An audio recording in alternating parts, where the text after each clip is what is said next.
A Sunday fun day here in Scottsdale, Arizona. It'll be the Rockies and the Diamondbacks. Plenty of fans from Colorado making their way to Salt River Fields to catch one last glimpse of the Rockies at spring training before the real thing starts on Thursday. Speaking of that real thing, a lot of decisions to be made for Bud Black and the Rockies front office in the next 4 days to cut down to that 25-man roster. Some moves made in the last 24 hours to help shape some things up. David Dahl was optioned to AAA Albuquerque.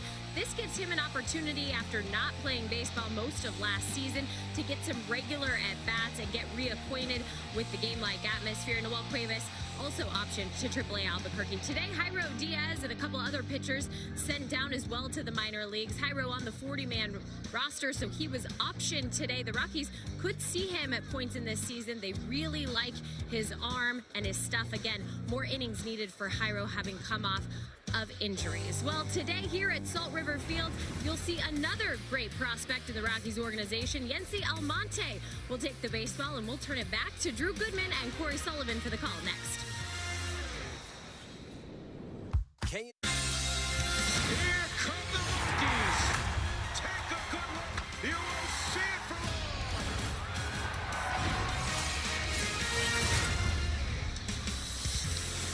Welcome to Cactus League Baseball, brought to you by CenturyLink.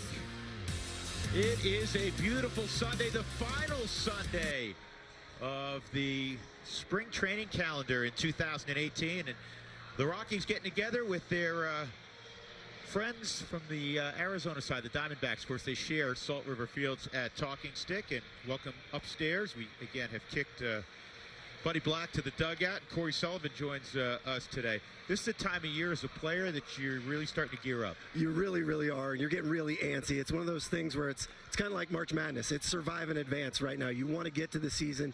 You've obviously tried to check all your boxes off. Now you just need to get healthy, stay healthy, and get to the season going. And on the hill today for the Rockies will be Yency Almonte. Neither team, and I don't know what you think of this, because the Rockies and Diamondbacks know each other really well. They see each other all the time. They'll play 19 times officially during the regular season, but neither staff is going to throw any big leaguers today. And I think that's pretty common when you get right before the season starts and you know you're going to face that team opening series. It's not like you're trying to hide any trade secrets with all the advanced metrics and everything. We all know what everybody throws, but there's no reason to give anything away by simply letting them go out and face them for 4 or 5 innings so that they know coming into their next start they're going to see him. Now they all go back on the backfields and try and get it done back there. And this is a young man that the Diamondbacks will see in the not-too-distant future. This is one of the top prospects in the Rockies organization. He's coming quickly. He's a native of Florida. So Yency Almonte will face the Diamondbacks this afternoon. The Rockies are the home team today, and it'll be Chris Owings, who is versatile and healthy again, and he'll lead things off for Arizona. The first pitch of the ball game is down low, ball 1. Owings is in right field, but if you follow Arizona, you know that he can play short, he can play second, he can play center field. He's a terrific athlete. And he fouls that off the end of the bat, so it's 1-1. Chris Owings is one of those guys that I feel like he's got sneaky pop, and not that he could hit in the middle of the lineup, but he can definitely jump on a fastball when you leave it out over the middle of the plate and do some damage early in a count. It looked like a slider backed up a little bit. 2-1 on the off the inside corner.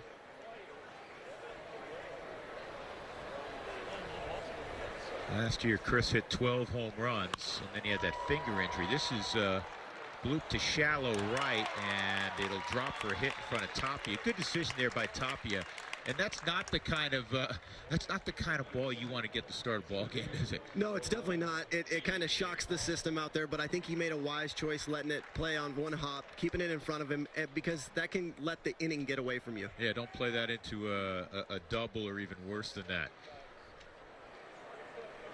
So A.J. Pollock coming up.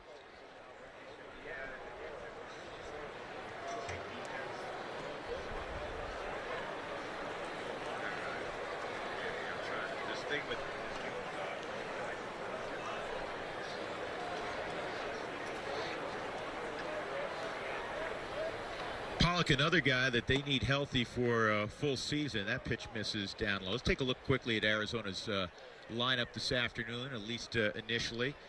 After Pollock, you'll see Cattell Marte. They had a late change. They moved some guys around. Jake Lamb is in there. He had 30-plus last year. Descalso, the former Rocky. Nicomet will be at short. Pavin Smith, their number one from last year. Chris Negron and Alberto Rosario. This is popped up shallow right. This will be a easier play for Tapia, one guy. I think right there you like seeing Yency Almonte go up there and attack the hitters. Obviously, anytime, we talked about this on Friday when we had Kyle Freeland, you want to get ahead obviously in counts, but you get the leadoff hitter on, you need to attack the strike zone, make sure it doesn't avalanche from there.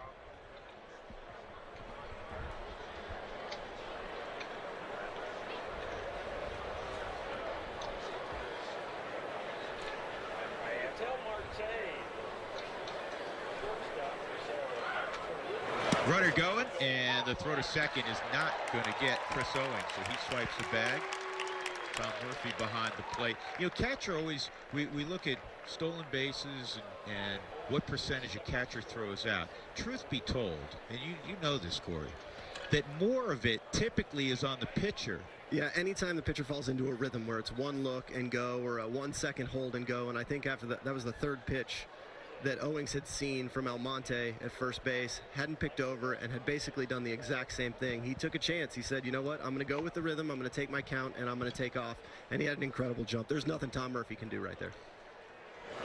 Did you do that quite a bit? Is that how you stole your bases? Well, for me, because I didn't have the top speed. You know, I was a little bit above average. I had to find everything I could. And for me, anytime you get some sort of tell from a pitcher, you have to exploit it. And I tried to take advantage of it as much as I could. So runner in scoring position, Marte at the plate, and he whiffs at a slider, and it's 1-2. Almonte is a young man with a big arm and a plus slider, and at times, in talking to Jerry Weinstein and Jake Opitz, who worked with him last year in Double-A at Hartford, he can be absolutely dominant. Yeah, I think last year, basically, it was one bad start. You know, he had a start in Sacramento where he couldn't get out of the first inning, but after that, he was lights out. And for Yency, you talk about that big arm, you know, controlling that fastball, working down in the zone, but also learning to pitch up in the zone. That's the new trend in baseball. And glove side command. Glove side command's kind of the last thing that most guys have to check off the box before they get to the big leagues. 2-2 as he missed with a 94-mile-an-hour fastball.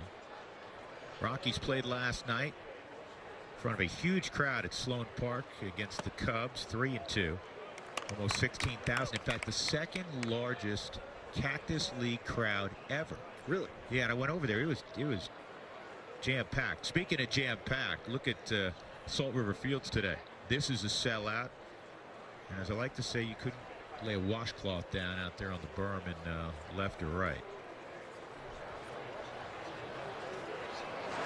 And Almonte ahead 1-2 ends up losing Marte. You will see walks sometimes with a runner at second base and less than 2 outs. And I think pitching coaches, pitchers look at that as not an awful walk because it sets up the opportunity to get a ground ball and get out of the inning. It does. It comes down to pitch execution now. If you're going to go ahead and work around Marte right there, you've got to go ahead and attack Jake Lamb. You got to get down in the zone so you can get that double play ball.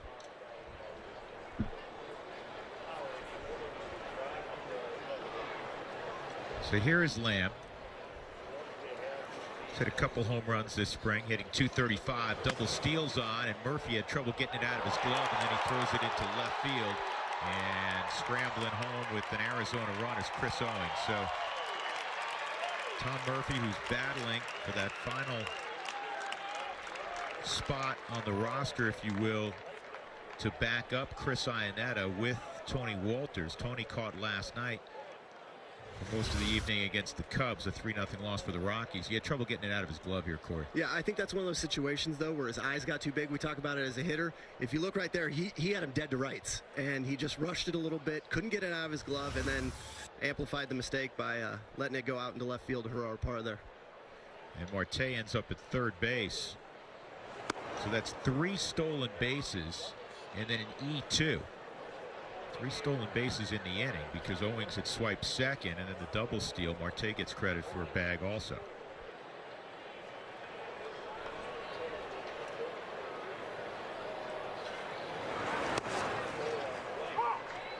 2-0's in there, 2-1.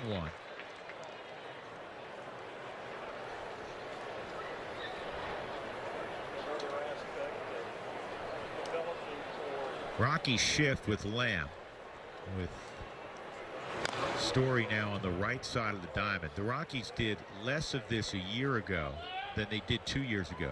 2 years ago, they were among the top 5 teams in baseball in shifts. And last year, they dropped to the other side of the equation. And I think you and I both know we can attribute that to Bud Black, his experience as a pitcher, knowing whether or not these guys can execute pitches to get the ball hit where they want it to. This ball is hit pretty well. Tapia going back, reaching up, can't get it. And Lamb will drive in Marte with a double, and it's 2-0 Arizona. I think we can see Yency's out there. He's fighting it a little bit. The guy's running on him. On Friday, we talked about how when you run, you put immediate pressure on the defense and on the pitcher. You start thinking about things, you start rushing things, and that creates arm drag, and you're leaving pitches up. And then you get to see guys like Jake Lamb right there do a little bit of damage when you leave them up. That'll bring up Descalso, and Daniel, who had some nice moments with the Rockies, had a lot of good moments a year ago. Best year probably of his career as Arizona captured the first wild card. And he did some damage with revenge ABs against the Rockies, that's for sure. He hurt the Rockies. He walked them off in one ball game. Pulls this foul on the right side. And in 40 at-bats this spring, he's doing a good job. He's got 11 hits, 275 average. He's pretty short to the ball, Corey. I like his swing. How about you? I love his swing. He has an approach every single time he goes up, but he's able to change that approach in the role that he's in. You know, if he's coming off the bench, he knows he needs to catch ball out front, but when he settles into an at-bat, he knows he's looking up the middle the other way. He's trying to get something that he can hit hard, left center, and he stays inside himself. He never tries to get too big. And he'll surprise you a little bit. Will. He's got some juice. Yep. We joked around in 2016 when he got some dad strength. He started hitting some balls off the back wall of the bullpen in Coors Field now. That's a pretty good looking pitch. No swing and no called strike. So Almonte didn't get the benefit there. Oh, the punch out, it's 1-2. You can see he has the ability to spin it. Tell you what, Yency has the nice benefit in the offseason when he's home in Miami. And you know how it can rain. There's strike 3. You know how it can rain a little bit down there in South Florida for him. Yep. All he has to do is go over to his pops and work out indoors. His dad has a hitting and fielding facility. Dad's a coach in the South Florida area, so always a place for him to work out. I heard a good story about his dad today in that he was coaching an 8-year-old team, and Yency was around the ball club, and the team was getting beat 10-1, and Yency was talking to the guys about how everybody's down on themselves, and he's like, you're playing baseball with your friends, you should be out here having fun. And it's a good lesson that when you're playing baseball and you're getting to be out in the sun and having fun, you should always enjoy it. Did you guys ever, you know, that certainly is applicable to kids, it's applicable, you try to take that thought all the way up. Did you ever take it at this level where you guys are getting paid a lot of money and there's a ton of pressure and a lot of eyeballs to remember that you're going to play better when you're relaxed, but easier said than done? It's definitely easier said than done, but there's a couple times in the dog days when you're in August, especially when back in the days of Todd and the Toddlers, as we were so fondly known, the August games, I mean, you're grinding, you're trying to make it through and remembering the process, but it definitely gets difficult and you get down on yourself at times. You got to remind yourself. Ahmed catches one out front, and he just hit one into the crowd on the Barman left, and now it's an ugly first inning, unfortunately, for Almonte. Nick Ahmed with a 2-run home run.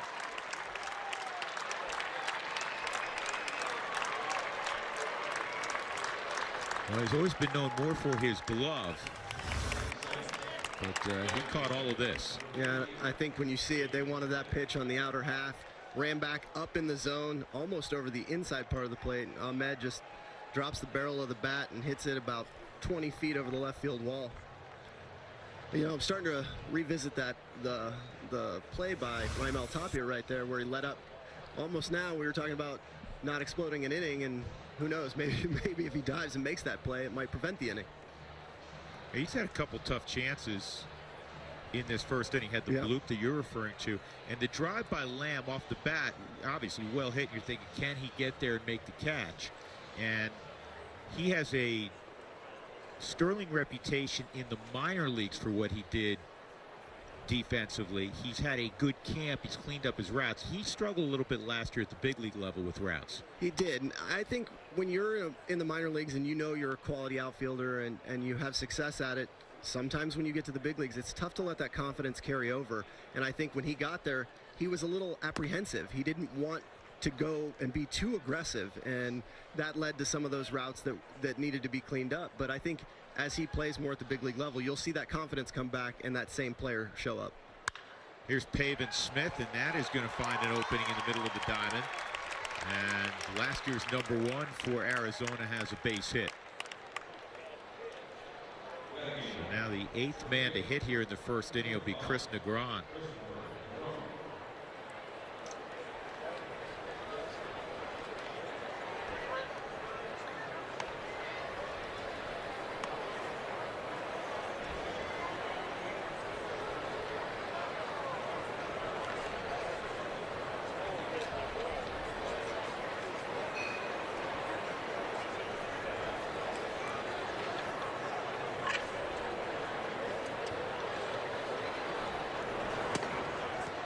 I'm still getting used to it. I'm sure the players are.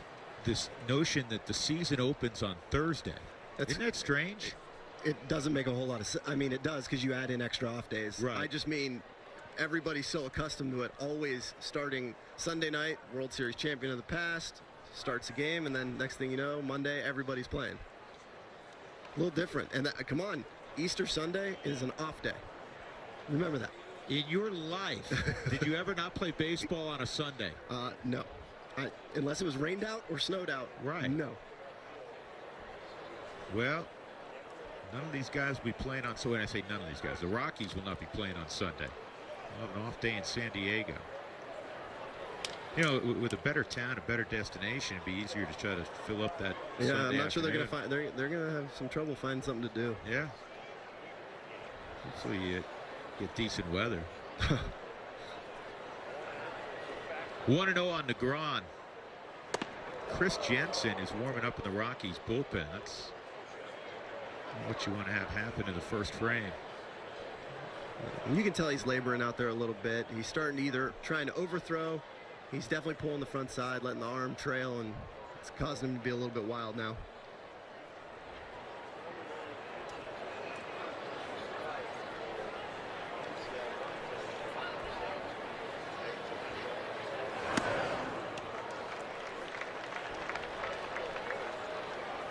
Ball and a strike on Negron. There are guys that took BP on the field that are not in this lineup, but are, and I put this in air quotes, playing today. At least they're getting at bats. And that group includes Nolan Arenado, Carlos Gonzalez most notably, Mike Tauchman, who has a great chance at breaking camp with the Rockies. He's had a marvelous spring, well thought of outfielder. And so those three are getting extra ABs on a backfield in a minor league game. You have that luxury when you're rehabbing, when you get to hit first every inning, right? Yeah, it's kind of unfair because you face the same guy 5 innings in a row, and by the end of it, you've seen every pitch you got. Right. And it honestly is like using a cheat code at that point. But it's a great opportunity to go get some reps in a fast fashion where you're leading off every inning, and you know what, it's if you need a good ego stroke, that's the best way to go get it. And the 3-2 misses, and now runners at first and second, and Rosario coming up. 33 pitches already for Almonte. Let's take a look at the Rockies defensively. In the outfield, it'll be Parra, Blackman, and Tapia. And then Pat Valleca's in at third for Nolan. Ian Desmond's at first. Story and LeMahieu. And Tom Murphy doing the catching. And Chris Iannetta also is in that group, of for you. He's getting some extra swings. And in talking to Buddy, you and I were visiting with him earlier, that this time of camp, and Buddy's, we all know how affable he is, but how in tune he is with players and veteran players. And so he goes to his guys and say, what do you need at this stage? And if they want extra at-bats, as that quartet wanted, then he obliges. Absolutely. Go on a backfield. We'll get you, we'll work you, in. If there is a case with a younger player who he may feel needs to work on A, B, or C, he'll strongly suggest that. Yeah, and but that group, he doesn't need to do that. No, he doesn't need to do that. It's a great opportunity. Obviously, we're in the last week. We're in the closing stretch. There's only one more game on Tuesday for these guys to get that opportunity. And I'm sure I'd love to be a fly on the wall, because I can guarantee you Nolan went straight into his office and said, listen, I need to get 10 more. Well, Nolan, if Nolan could have 600 at-bats in spring training, he'd probably take them all. Yeah, he would. He's a little different cat, but it works for him. Tough first inning for Almonte, 4-0 Arizona. Pretty day in the desert, 4-0 Arizona leading the Rockies with Corey Sullivan and Jenny Kavnar. I'm Drew Goodman. Here's the Southwest batting order for the Rockies on the final Sunday of spring training.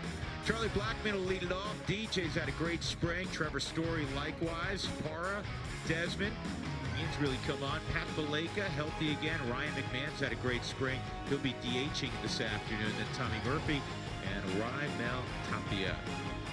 And Taylor Clark's going to pitch for Arizona. Again, the same theme for the Diamondbacks as the Rockies. They're not going to show any arms that the Rockies will potentially see next weekend. Those are the numbers for Clark working in AA and AAA a year ago. So the guy with the wide receiver number delivers a fastball outside at 89. Ball one on Charlie Blackmon. Charlie was in the lineup last night. He threw out a hit. The Rockies only had 3 hits last night in a 3-0 loss. Mike Montgomery started. On the positive side, John Gray was going to utilize about 50 pitches and then get out of there. He pitched 3 shutout innings. John looked really good last night, following up a really strong performance when he went 6 1/3 of 9 strikeout baseball in his previous outing. We talked to John on Friday during the broadcast, and he talked about what he came into spring training and just becoming a little more consistent and how to build towards the season this year. And I think those last 2 performances that he threw out there were strong building blocks to launch him into the season. And Sully, what'll be interesting, and we'll talk quite a bit about it when we arrive at Thursday, John's going to take the baseball in back-to-back games, in back-to-back situations against, a team that he had been rolling, and then he gets to the playoffs and obviously really struggled at Chase Field in the wild card game. So that one will be mentioned prominently, not just by us certainly, but it's got to be in his mind a little bit also. But you know what? It's one of those things where you have that experience now. Granted, it didn't go the way he wanted or the Rockies wanted, but you learn from it. I'm sure he had an insane amount of adrenaline going, and prepared and over-prepared and then re-prepared, and unfortunately we all know how it went, but I guarantee you it only makes John better down the stretch. See, I couldn't agree with you more, and we mentioned that, and we'll talk a lot about it again on Thursday. But you have to have, as this is slicing to short, that's a nice play by Nick Ahmed to take a base hit from Charlie. 1 out. You have to grow from experience, and you grow, as the cliche goes, it's cliche because it's accurate, you grow more from adversity. It's not like you're going to roll out there the first time you're in the postseason and he's 7, 8 shutout innings. If it happened, awesome. That would have been great. Rockies fans would have rejoiced. But I agree with you, man. John Gray will be better down the road for how difficult a situation he had to navigate. There are so few players, even at the major league level, that just roll out, whether it's in the playoffs the first time or rookie year, and are just that successful. And you've heard Huey, Jenny, Spilly, myself, all of us talk about how the benefits to a team when they watch a player struggle because they know how to help them. It helps kind of, cauterize the team and make them stronger. And for the Rockies coming into this season, I think having gone through that game and those games in September, they're only going to be better.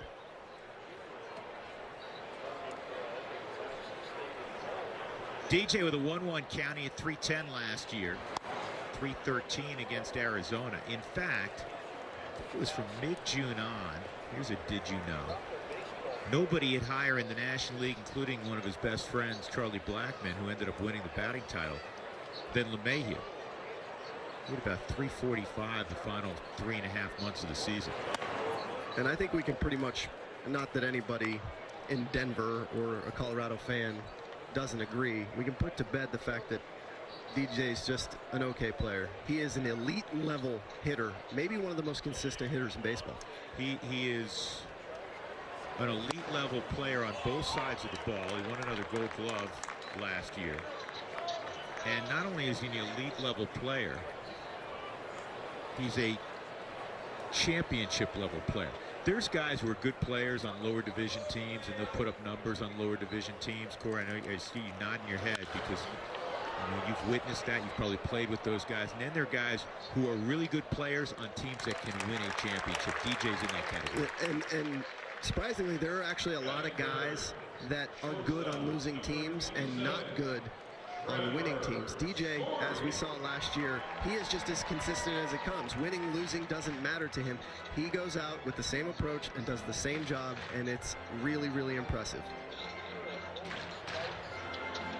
2 outs, that'll bring up Story. Trevor's had a really good spring. Speaking of guys that could win a Gold Glove down the road. And to go back to DJ real quick, what's amazing with all the shifting that we're seeing these days, and DJ seeing shifts into his strengths, right? The opposite way up the middle. And it hasn't altered his approach, A, and B, altered his statistics. That tells you how good he is. Although I am looking forward to seeing some of those outfield shifts. You know, I'm sure it's like, bring it on. Yeah. Clark misses there, 1-1 on Story. I think if Trevor gets in better shape, it'll help his career going forward. What do you think? I don't know if he works hard enough. Breaking ball misses, 2-1. He deadlifts a bus. I'm telling you. He's one of my favorite people to watch run. It really is, because you see his size and it sneaks up on you. When he gets to full stride, he is lightning fast. I told him this last year, and I don't know whoever wrote this scouting report on him. I read a scouting report that said he was a slightly below average runner. And I said, who was watching you? And he's very quiet, and he's very, very humble. And he kind of just grinned. Underway. I'm with you. He's one of the fastest guys you will see on a baseball field. He can really go. I mean, you got Owings out there, you got Pollock, you got Rymel who can run, you got Charlie who can run. Yeah. And I really feel like Trevor might be the fastest of them all. And when we talk about underway, I mean, some guys the first 10 yards may not get out of the gate as quick as somebody else. But when he's going first to third or running out a double or a triple, I mean, he flies. Swings and misses there. It's a 1-2-3 inning for Taylor Clark, 4-0 as we go to the top of the second. A reminder, a little bit later on in this broadcast, Jeff Bridich will join us, the Rockies GM. For 20.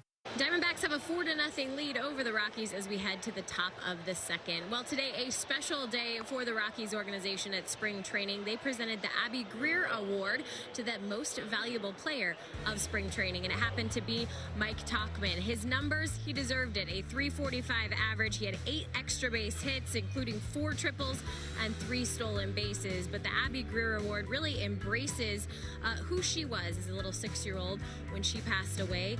She embodied her love for the game and, of course, trying to pursue perfection. And so that's what the award is for. And really, it's super special because one of our own crew members, and Corey Sullivan, is a former Abby Greer Award winner. And, Corey, I know this award meant a lot to you when you received it. It did. Back in 2005, I think I was the second winner, with Luis Gonzalez winning it in 2004. And obviously had the privilege of being given the award by Lois and John, her parents, and obviously everything that she meant. She was such a big baseball fan, and to have that happen outside of Coors Field.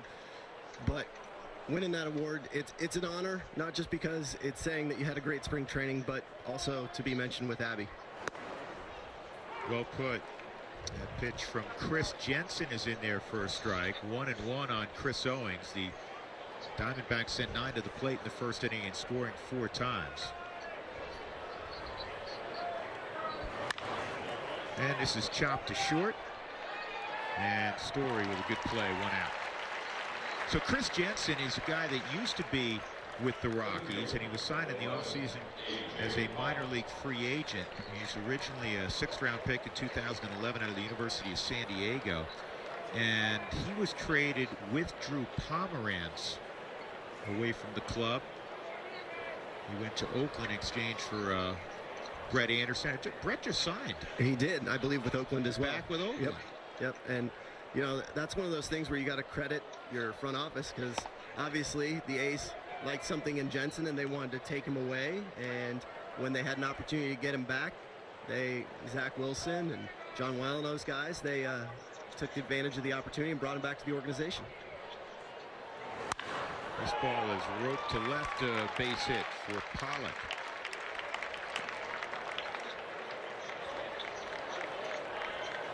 Second baseman, number 4, Ketel Marte. So that'll bring up Ketel Marte.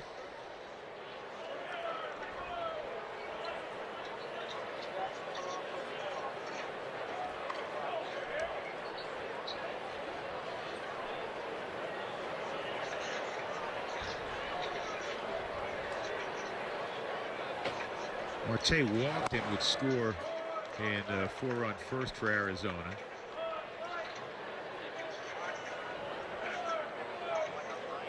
Marte's having a big spring. He's hitting .444.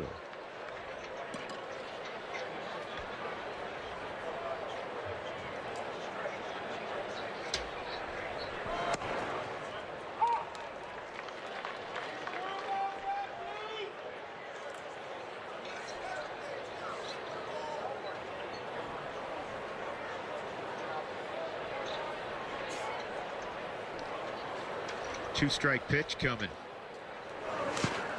And that's down low. Murphy blocks it 1-2.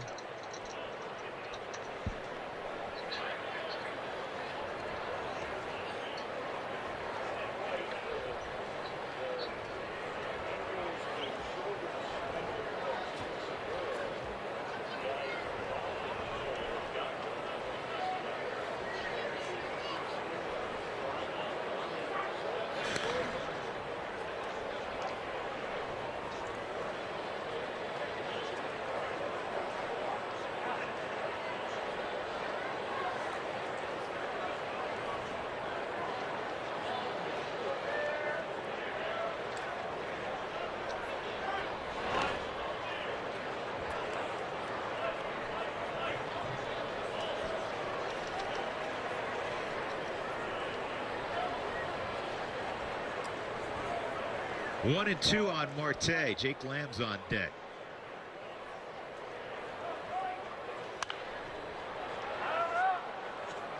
Blake is going to give it a look. It's not going to have a play, though. This is also the time of year where you're packing your bags.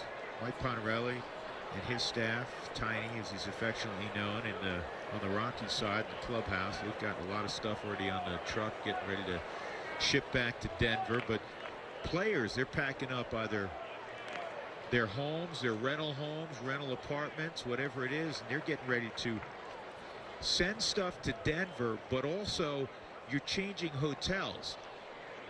In other words, if you do stay in a hotel, in the Rockies spring training hotel, in 2 days you move to the regular season hotel about 20 minutes away. Runner going, and Murphy's throw is going to get him on a bounce. Nice pick by Trevor Story, and A.J. Pollock is cut down.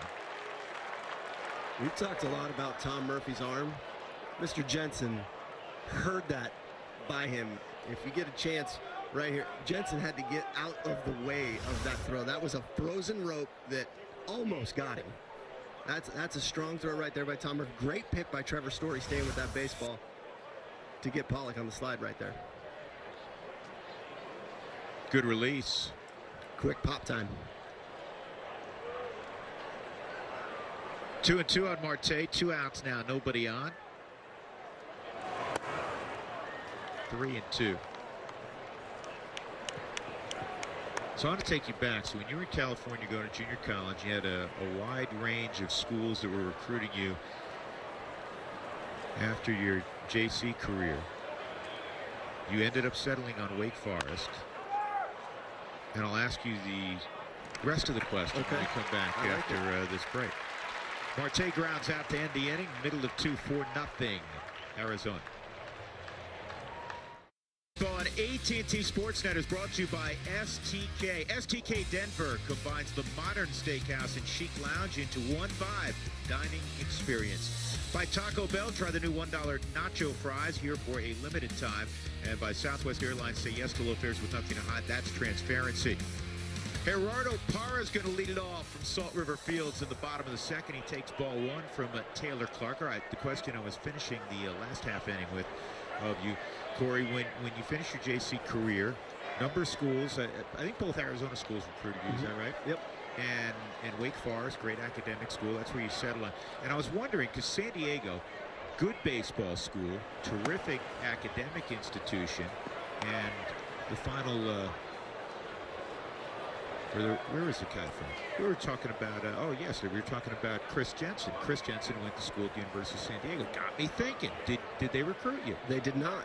They did not. Surprisingly, and I say surprisingly only because I did have an opportunity to go to a lot of other schools right there. This is well hit.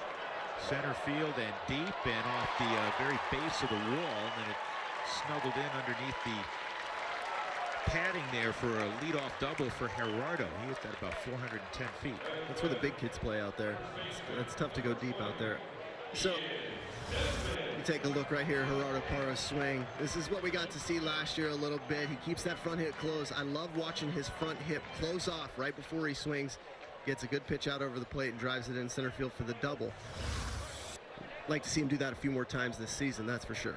So when I'm going through the recruiting process, I had a really good freshman year, and that's where you start getting recruited out of a junior college, is after that freshman year. I came from Pittsburgh, Pennsylvania. I played 26 high school games my senior year. That was about it. Tough to get recruited out of there. Thought I needed to go to junior college to try and learn the game. Played 110 games my freshman year, 55 in the fall, 55 in the spring. Good year. Rolled that into obviously getting a lot of opportunities. Tulane was involved. A couple other schools were involved. And for me, you know my dad.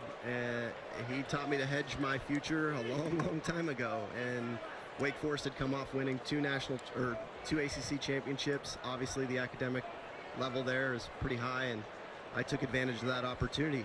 Back to what I was saying, though, not a single California school, as weird as that is. Yeah, as Desmond gets clipped on the arm, so Ian will go down. And that's 2 on now for Pat Valleca. The whole recruiting thing's interesting because you'll see some, big-time prospects, and they'll get, recruited by a couple of big names, and then there'll be a school in the backyard, kind of never even sent a letter, much less a text or a phone call. So it is strange. A lot of times in California schools, I tell kids this all the time, and you know this to be true, having played out there at the JC level, they don't have to leave the confines of the state. And plus, if it's a UCLA or something in the Cal State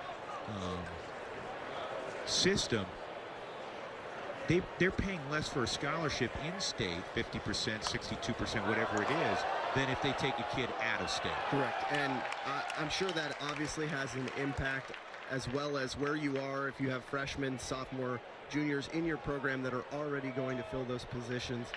But being a Northeast kid, having an opportunity to go play in California, it's a different game. It really, really is. And I truly believe that's where I learned the game. I got my education for baseball those 2 years. Well, I'm sure you did. Yeah. Quick education. Yeah. So one other note on junior college baseball that I think you're going to chuckle at. Pat Valleca swings and misses. So our high school team, I have 3 boys playing. One's in college now, and we had a 4.5-hour practice here, just as it worked out. We didn't go into it, but it was 4.5 hours. And when it got done, I said, you guys just had a JUCO practice. Yeah, right. I mean, it's incredible. It really is. And you're out there. There's not as many rules as govern the NCAA. There are still rules, but you go through everything every day. My first game that I ever played in junior college, I got taken out of the game from center field in the 3rd inning, in the middle of the inning. What'd you do wrong? Cutoff, man. Done. Out of the game? Out of the game. So they'll embarrass you like that, huh? Wow. Learn the game. Learn to play it right and do the little things right. 1-2 on Pat inside, 2-2. Right there, and Scott Pickler, who was my manager, I love him. He took my glove from me, grabbed a Sharpie, and wrote P, P, P on the label of my glove. Pre-pitch preparation, right there. Well, you still have that glove? I do. I actually do. 2-2. And Valleca hits it in the air to left. Got under it a smidgen. Parr is going to tag. He's going to move up. Desmond takes a look at the throw, and he'll work back to the bag at first. So it's 1st and 3rd. And Pat Valleca able to move a runner into score, in the 3rd with less than 2 outs. So he made something of that at bat. What an extraordinary year Patty Barrels had off the bench. It's hard to do, Corey. I know you've done it. You were doing it at different times in your career. But for a young player to produce like he did in clutch situations, pinch hitting situations, really remarkable. If I didn't know Pat, I would probably say he was too, ignorance is bliss. I would say he didn't know any better. But I think Pat did his homework so well. He went to all the resources he could find that had done it. What do I do? How do I do it? And that in itself is mature. Sure. To be able to go to the guys and say, how do I approach pinch hitting? What am I looking for? What am I trying to accomplish? And then to go out and have that success. I mean, we talked about it in September. 13 homers and 40 RBIs. If you compare his homers per at bat and RBIs per at bat to Nolan Arenado, they're within 0.2 of each other. That is absolutely incredible. He's a baseball player. Yeah, he's a winning baseball player. He's won everywhere he's ever gone. Yep. He comes from a great, as we've talked about many times, a great baseball family. This kid can play a little bit. He's a California native, Ryan McMahon. He's had a terrific spring training. 1-1 to count on McMahon. He's DHing this afternoon. 1st and 3rd. And McMahon doesn't catch up there.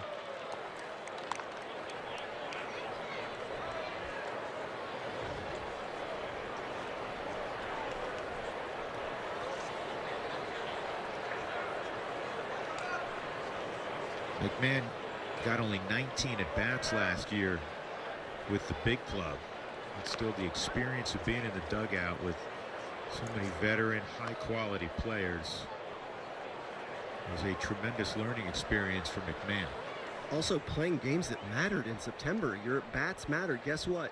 It helped him to where he's coming into spring training, having an incredible spring training, has an opportunity to make the team.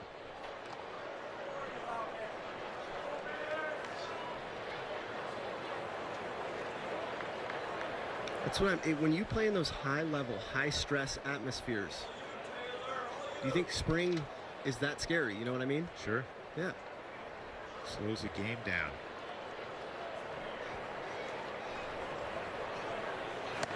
Two and two, another snap throw.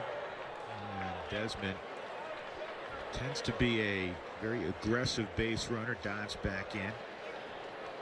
Rockies have run a lot more. It's been a point of emphasis for Buddy Black this spring. Last year they were one of the poorest teams in baseball in stealing base, and by percentage they were last in the or second to last, I believe, in the National League in stolen base percentage. Desmond takes off, and on the swing, McMahon is out, and now Desmond trying to stay in it. Did he get back without being tagged? No, I think he got him. I think he got him on the lower back. Yep, he did. And now Desmond will walk off the bag, so it turns into a strike him out, throw him out double play. And that's the end of the inning. Arizona didn't know what to do. They're still standing out there.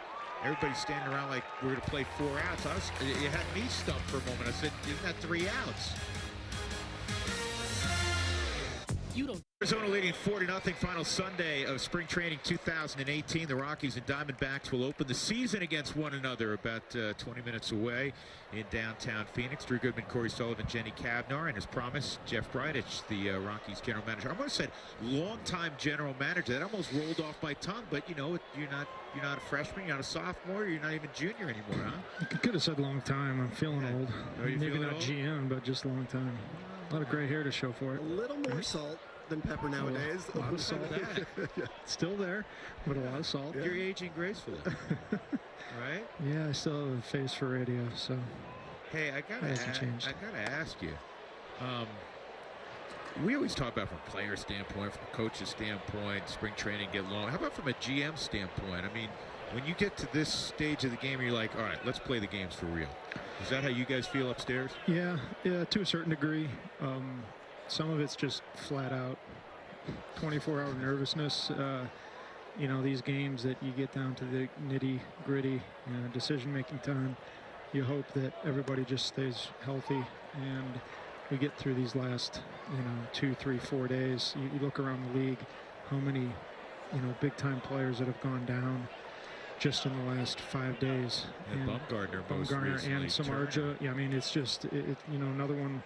I just read that San Diego, the Denilson Lamet kid, was going to be in the rotation, and he had to come out of the game today. So that's really the worst of it right now for anybody in the front office, is just kind of sweating out these last days.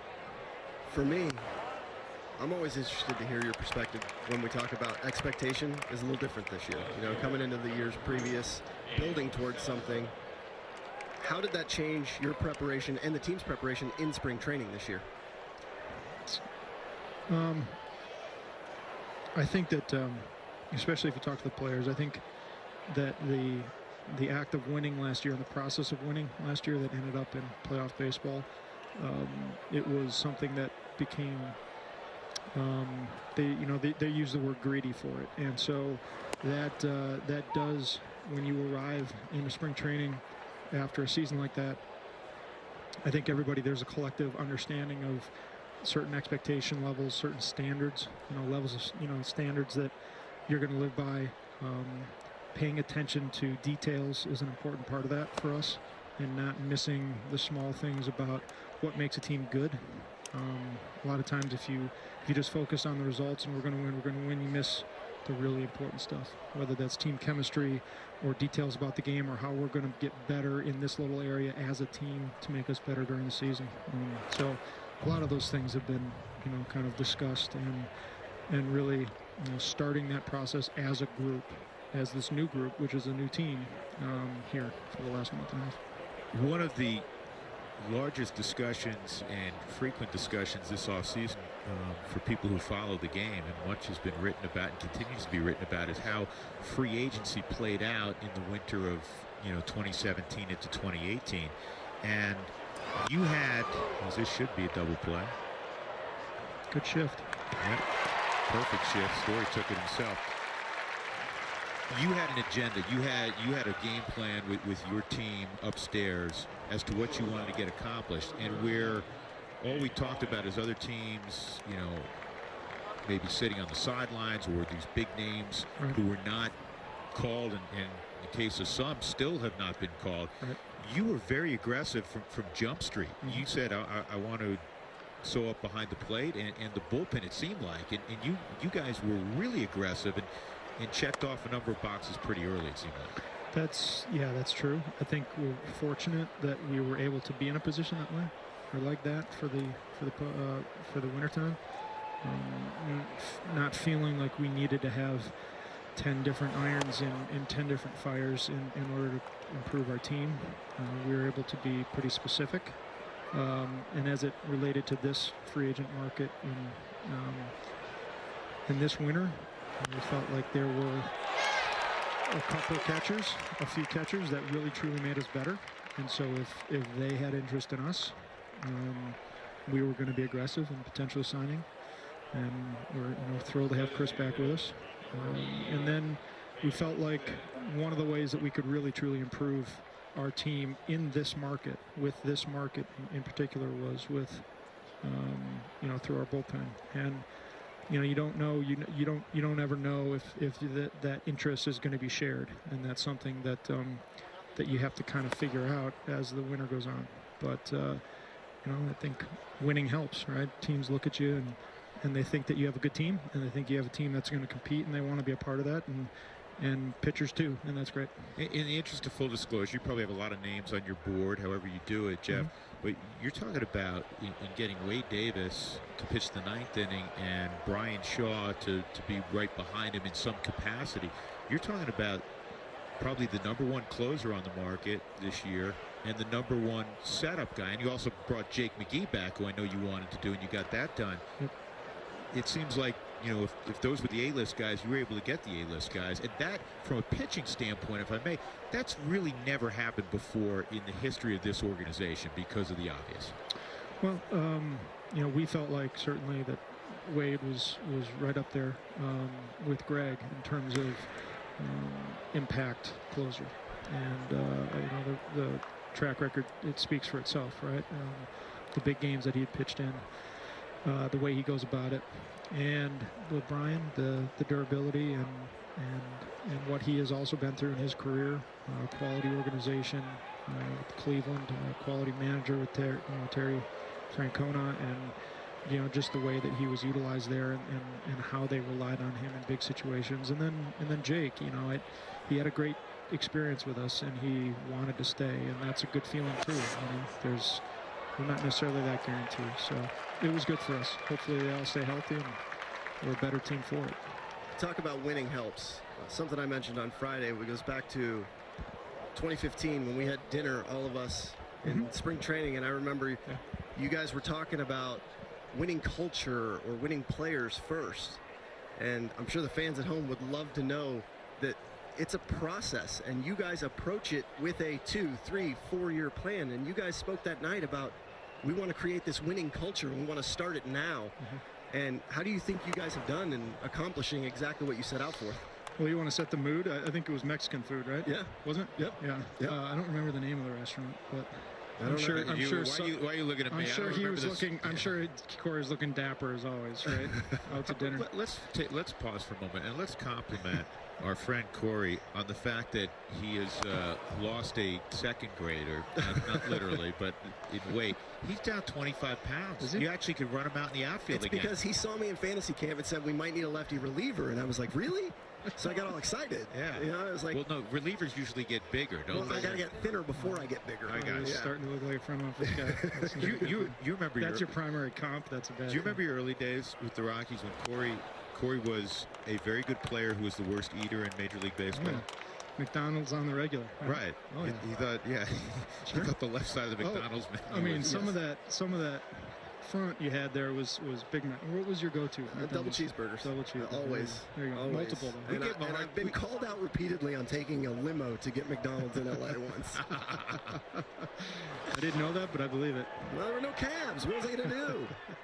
DJ's going to end the inning. Jeff's going to stick around as we are in the middle of the 3rd inning. More with Jeff Bridich when we come back.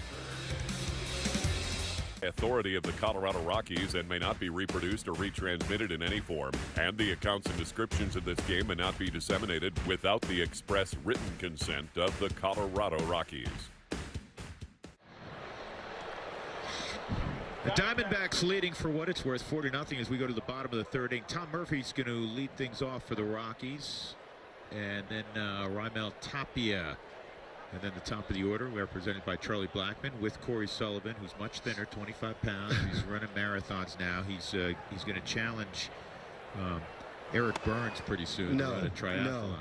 Are you running marathons? No, he did an ultra marathon. He did a 100-mile race. Right, and then he backed it up the next day, did a 50 miles. Haven't known Burnsy. That's pretty normal, though. So did you guys hear about the Marlins front office? What they did? No. They did that whole crazy Michael Hill and I think David Sampson and some others. I did hear about that. Michael lost a lot of weight. Yeah, they ran 7 marathons in 7 days on 7 different continents. What? Yeah, in the off, they didn't do it during the season. Right before spring training. Oh my goodness. Yeah, it's good for you. Yeah. Right. And it's healthy. That's a good decision. Organize that with your group? No. Who would win in the front office, by the way? Who would finish a marathon in the front office? Man. Rosenthal, No. he's lame. Oh, No. God. Maybe He just had his Wilson. knee. He just Maybe had his Wilson. No. Right. No. He just, gosh, no. It's not me. It's not Wilson. It's definitely not Weil. Rosenthal just had his knee replaced at the tender age of 38, which is ridiculous. Yeah, and we that's give him not good. crap for all the time. But I don't even know. It'd have to be Joe Little or C-Dub or... Yeah, C-Dub. Although C-Dub there's and Joe calves, he Little. still hasn't been able to get, you know, I mean, C-Dub's been working on his calves for a long time. Yeah, right. He used to walk in Walt's office, and Walt would say, Walt would go, "You have another charms workout, chest and arms?" Okay, people don't want to hear about chest and arm workout. Back to the business of baseball. Are you right now, as the season is whatever, 72, 96 hours away, are you where you wanted to be? Did everything that you set out to do, not in the off season because we discussed that, but during spring training, the focus, the emphasis from Buddy, from your group, did you accomplish what you had set out to do? I would say we've accomplished a lot. You know, are we exactly where we want to be? Is anything ever perfect in baseball? No, definitely not, as evidenced by the start today. You know? We're looking forward to Yency Almonte coming out and continuing to show, you know, what he had shown all spring, which was, you know, an improved, and he really, you know, improved pitcher, and he struggled today. And so there are always going to be those challenges at any point in any season. They just change, and they're different. And so that's why you have to be ready. You know, Buddy's rule number one: be ready for anything, right? And that's kind of how we live. I don't know if you'll be able to answer this half inning with how quick it's going. Charlie's at the plate right now with 2 outs, but we were talking about your offseason moves and how aggressive you were early in the offseason in free agency. You made one of the later moves also that is extremely notable because of who it is, and you signed and brought back Carlos Gonzalez basically in mid-camp, early to mid-camp. Right. Discuss that process and why you felt it was, you know, the right thing to do, and just take us through that. Well, actually, you're not gonna. You're gonna have to. You have to wait and stay with that us. was quick. Maybe. That was a little more was quick. difficult. Yeah, that was a little more difficult than Back in Daniel the wished. We'll get that answer on Carlos Gonzalez from Jeff Bridich when we come back. We go to the 4th inning. The Rockies trailing 4-0. Diamondbacks up 4-0. Drew Goodman, Corey Sullivan, Jenny Kavnar. Jeff Bridich continues with us, the Rockies general manager. Taco Bell's new $1 nacho fries, which Corey used to just destroy, covered in bold Mexican spices and dipped in warm nacho cheese sauce. Here for a limited time, Corey. Well, I will get them today. You get them set. Corey, Hey, on his way home, would always have Taco Bell. You just mentioned Kavnar. Is she even on here? Is she doing anything down there? She's in the dugout. Can she hear us? Oh, yeah, I can hear you. Yeah. Oh, you I'm are just working today. eavesdropping. He's dropping. I am Kavar's working today, Bridich. hard. There you go. I want you guys to get back to the story that Corey started. I mean, the Mexican food was interesting, but I'd rather hear Jeff Bridich's answer to what Corey was talking about. Yeah, talk a little bit about that process and how you actually implemented it and got here. Well, we felt as though, you know, with a kind of a new start in that we were, you know, the organization was undertaking in the front office, we felt as though it was a chance to, you know, just start to talk about some different things and to start to, together as a group, formulate some ideas that might help us figure out how to, you know, create a winning team and a winning culture and sustain it. And some of it was kind of an adventure in how to go about doing that and who to try to include in that process. And some of it was really trying to figure out, again, collectively as a group, what was the most important and salient stuff for us as a you know, as a leadership group of an organization that you know, that really was hungry to get back to winning ways. And so you know, it was a big process. A lot of it honestly very much started with the pitching and in finding ways to make sure that everybody was connected and had clear thoughts and clear thinking and a common theme and common goals and common standards and common ways of executing those standards, so that we were basically all marching forward together. And that happens over months and months and months and months of time. But it's not one person that has that sort of know-it-all. It's got to be a huge group effort, and it has been. Along those lines, and you started to talk about it before the inning ended so abruptly, but Carlos Gonzalez, you brought him back in the fold. He's a guy, obviously, you know very well. He looks upon himself as a kind of a foundation, even though he started in the Arizona organization, as a foundational piece. Take us through the evolution of the offseason and Cargo coming back. Yeah, a year ago at this time, a little over a year ago, we were kind of talking about a possibility of an extension.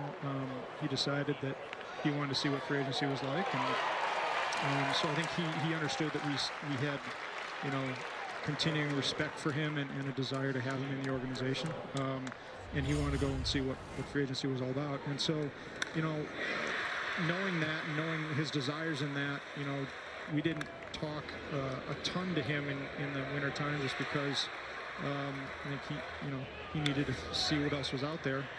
And when he wasn't finding anything exactly to his liking, we started to engage again, and a lot of it was him, honestly. It was I think one major thing was him reaching out to us and just kind of reminding me and reminding Dick that, hey, look, I still feel like I'm, like you said, I feel like I'm a Rocky, and I feel like this is my home, and so trying to figure out at that point what that meant for us, and could we pull this off, and is this possible?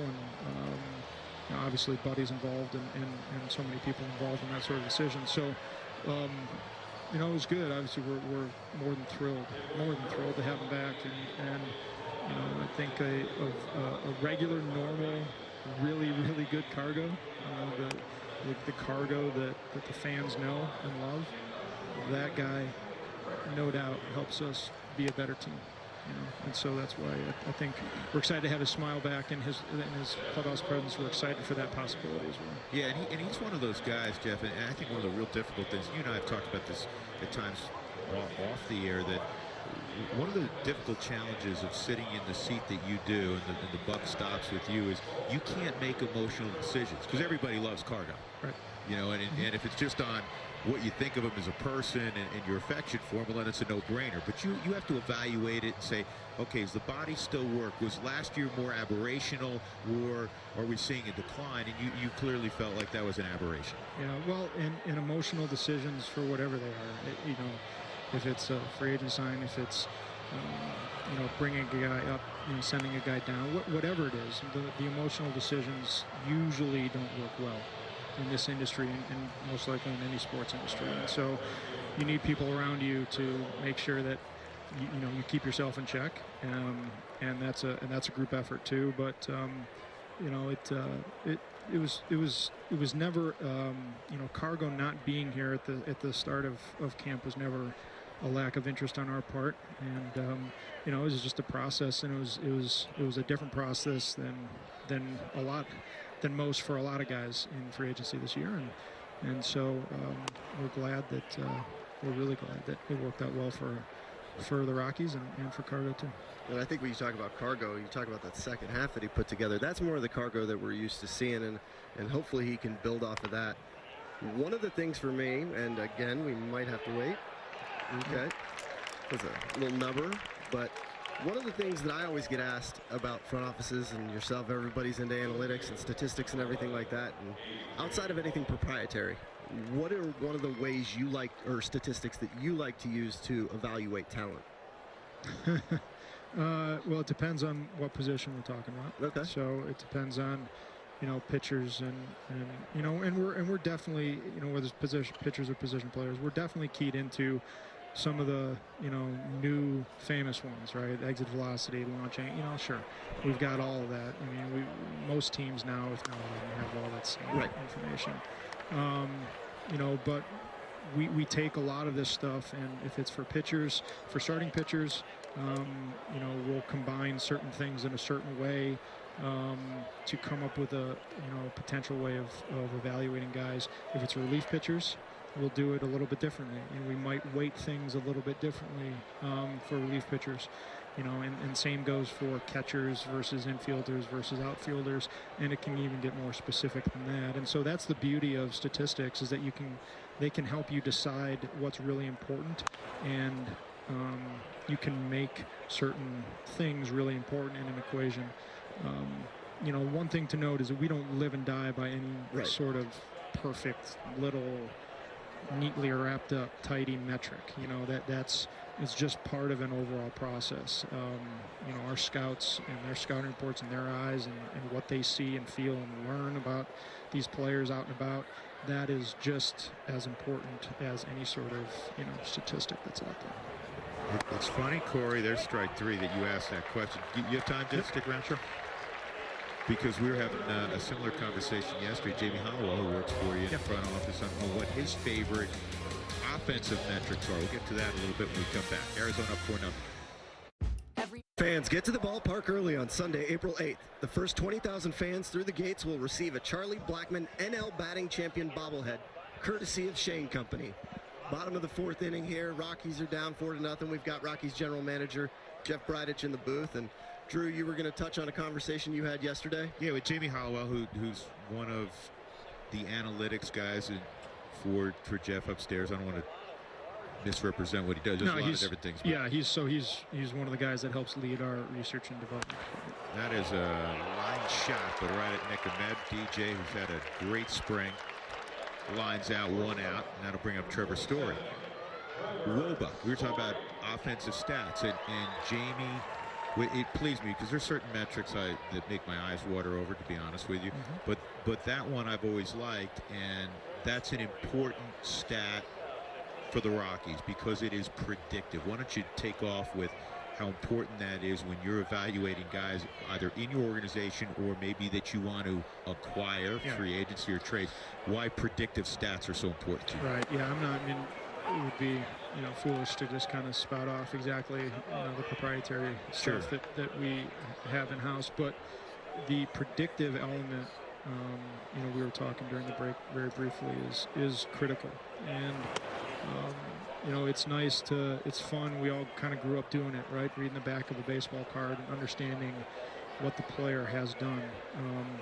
And while you know, those stats and those things can be instructive to future play, you know, I think one of the things and it's ongoing, right? The challenge of the huge proliferation in statistics and technology in the game is that it does allow you to whittle down and really parse out what you think is important in terms of predicting the future, because that's what you're doing in free agency. You're trying to predict future value to a team. You're trying to predict future value to a certain lineup or a pitching staff, and future performance. And not every stat is necessarily predictive. And really, stats aren't always predictive, you know. But if you combine certain statistics with things that have gone on that you know about the player in his personal life or his professional life or family or whatever it is, you can start to combine those things that can help you hopefully make good decisions. That's a lot of information that you're taking in. Well, there's a lot of people that are involved in that process, you know, one of the things that we've worked hard on is really trying to blend and mesh our R&D department with our well-established scouting department, both professional and amateur, and make all those things work seamlessly in support of of the front office and the group that has ultimately to make decisions. I hope I can get this question in 2 outs and 1-1 count on Parra, who doubled his first time up off the center field wall. Last year, the offense led the National League in runs, but again, you're going to score a lot of runs typically at home. When you categorize it by a certain metric that's used a lot in terms of, you know, ballpark, if you equate every ballpark, if everything was equal, there are metrics that show the Rockies underperform somewhat offensively. With you bringing back the group largely intact, especially bringing back Cargo, your feeling is the offense will be better because? Well, some of these things we don't really care about too much, just because some of the people that write the things they do or believe the things they do really have never taken in a season, much less a series or a game at Coors, and understand, what it's like. But I think one of the things that we talk about as it relates to our offense is not necessarily the number of runs that we score, but how are we scoring them, and are we able to score when we need to score? We all know, having watched as many games as we have at Coors, or sometimes here at Chase, or in other ballparks that are offensive like Cincinnati's, or sometimes the scores get big, and sometimes you score a lot of runs in games that are blowout games, and a number of those games happen every single year at Coors Field. But is that really scoring runs when you need to score runs, when the opposition is the toughest, when the pitcher is on that day, and we have to find a way to scratch out 3 runs so that we win 3-1 or 3-2, and that tells a picture of your skill set, or skill sets as an offense, as a team offense, and whether you're good at certain things or you're not.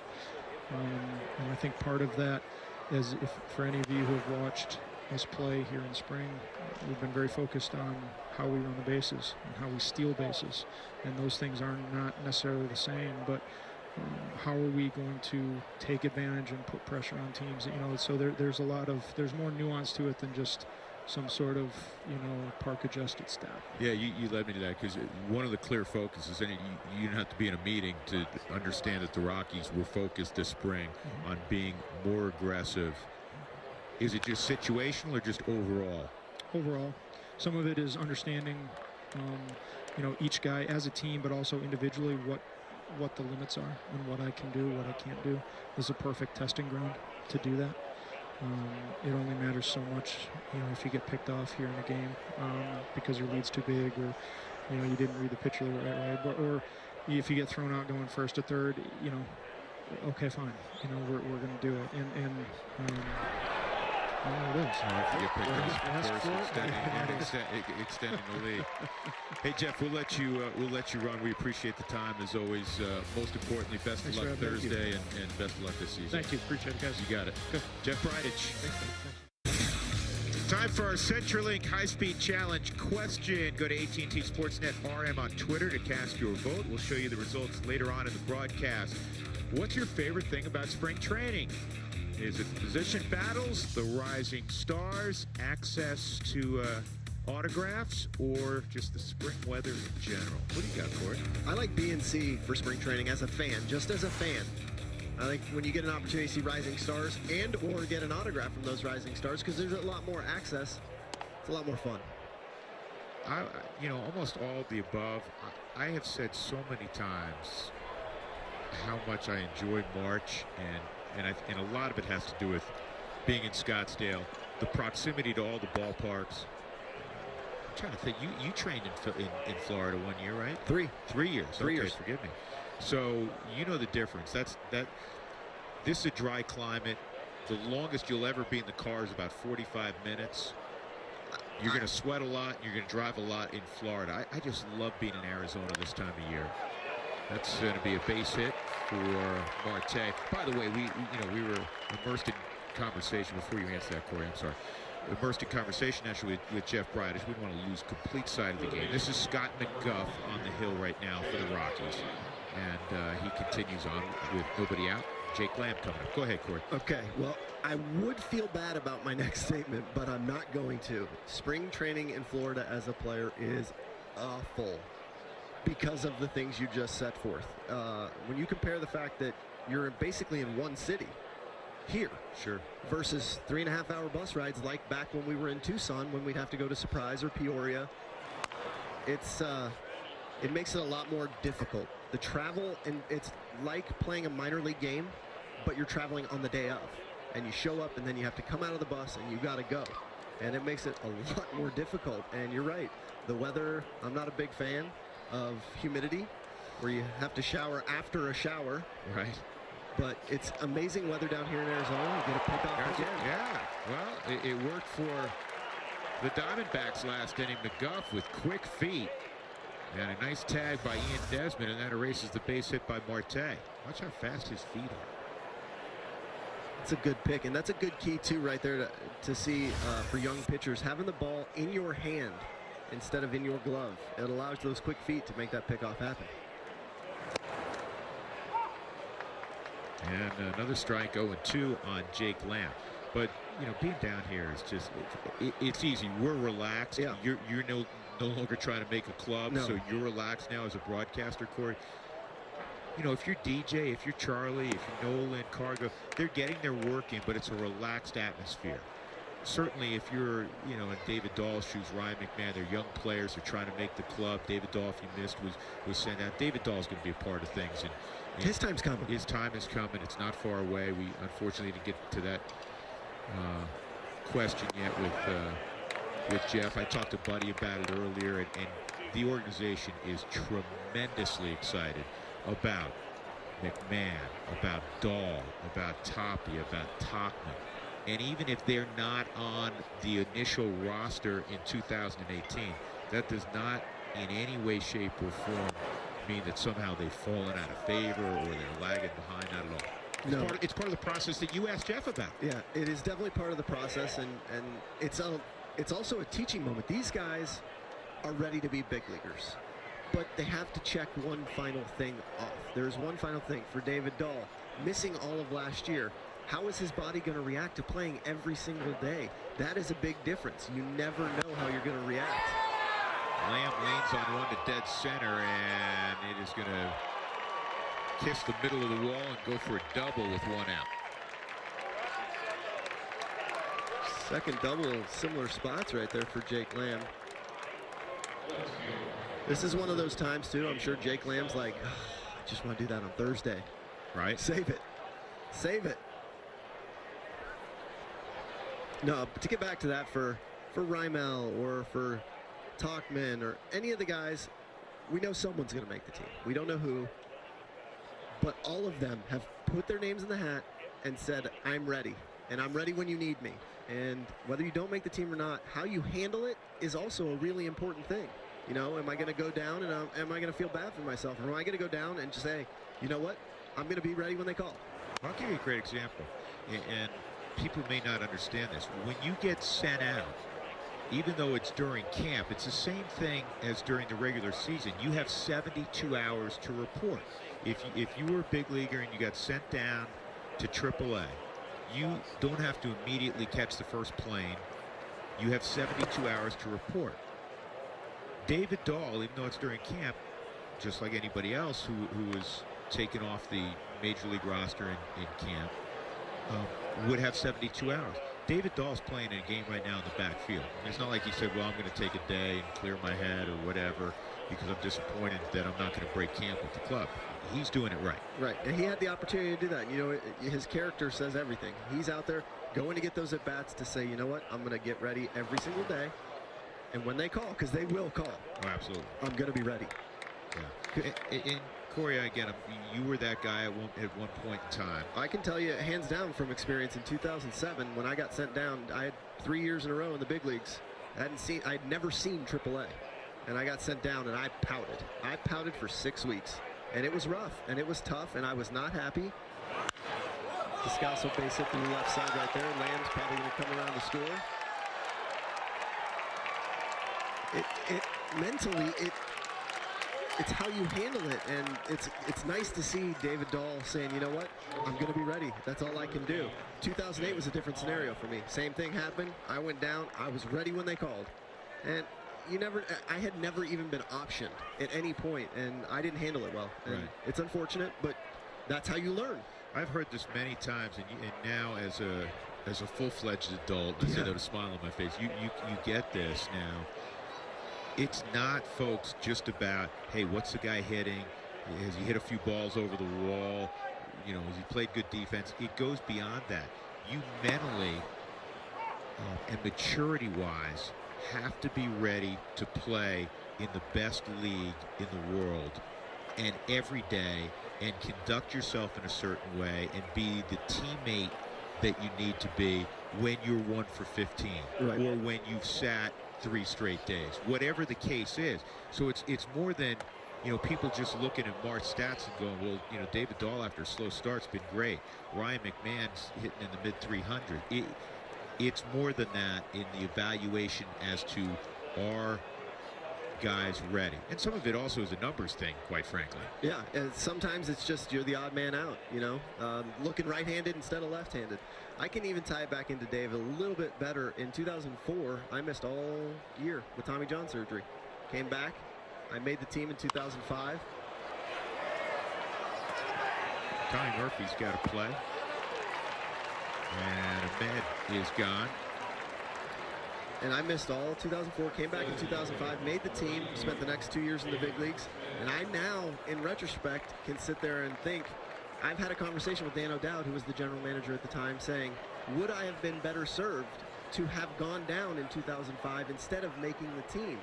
And obviously the way I handled it in 2007, I think it's pretty clear, emotionally and mentally, it would have served me well. There's another thought with young players when they are breaking in, like a Ryan McMahon, like a couple of years ago a Trevor Story, Tapia, Dahl, they all fall under this category, Tauchman. And that is, what are they projected to be? And I can say unequivocally that in the case of McMahon, clearly in the case of that man, Trevor Story, in the case of David Dahl, they project to be everyday, impactful big leaguers on hopefully championship caliber Rockies teams. So there's a thought that when you bring that type of player up, it's to play every day and not bring them up necessarily. Every organization philosophically is different. Not necessarily bring them up in a part-time capacity. Whereas there may be a guy that one day will be a full-time starter, but at least initially you think, you know, maybe he's a fourth outfielder, maybe he's a utility infielder. So you're okay bringing him up in that capacity because at least in the foreseeable future, that's where he projects. Not saying he can't change that. Right. And that's why sometimes you see like David Dahl, he gets sent out. So like you said, Corey, he can get 4 at-bats every day. And which he needs. Again, missing an entire season, that equates to, at the big league level, 600 plus ABs. At the minor league level, 500 plus ABs without September. It's more about, he had a very rare injury, and we don't necessarily know how his body's going to react to playing every single day, getting those 4 at-bats. So let's find out. There's a good way to find out. Go get him some regular at-bats. If he reacts well, guess what? He'll be here.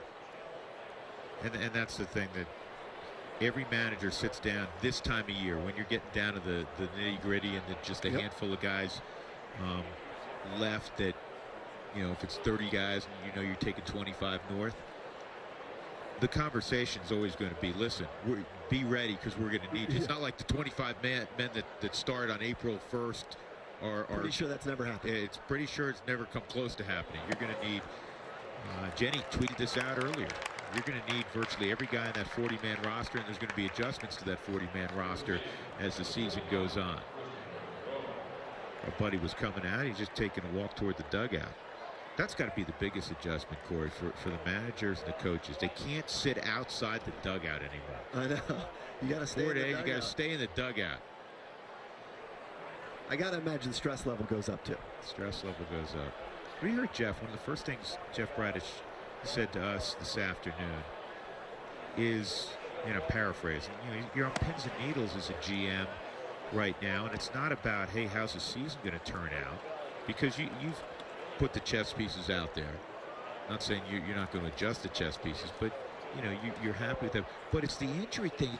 You don't want to hear somebody calling you from a backfield saying so and so pulled a hamstring. Right, and that's nice play by Trevor. Good coordination with LeMahieu to end the inning.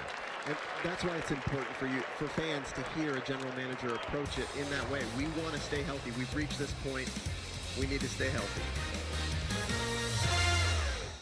Bottom of the 5th, 5-0 Diamondbacks on top of the Rockies. At the top of the show, Bud Black was going to be our analyst for the day, and then Drew kicked you off the telecast, so I'm going to bring you right back in. Welcome. Thanks, Jen. Good to see the manager, Buddy Black, a second year with the Rockies. What's the hardest part this time of year for the manager? We talk to players, they're anxious, ready to play. Are you kind of in the same boat? Well, I think we're all anxious to play. You know, spring training is 6 weeks of getting ready for the season, it can get a little monotonous, but I think the players' focus is on Thursday, and I think the thing that we have to be aware of is making today count, tomorrow count, the next day, of all those little things that we need to accomplish.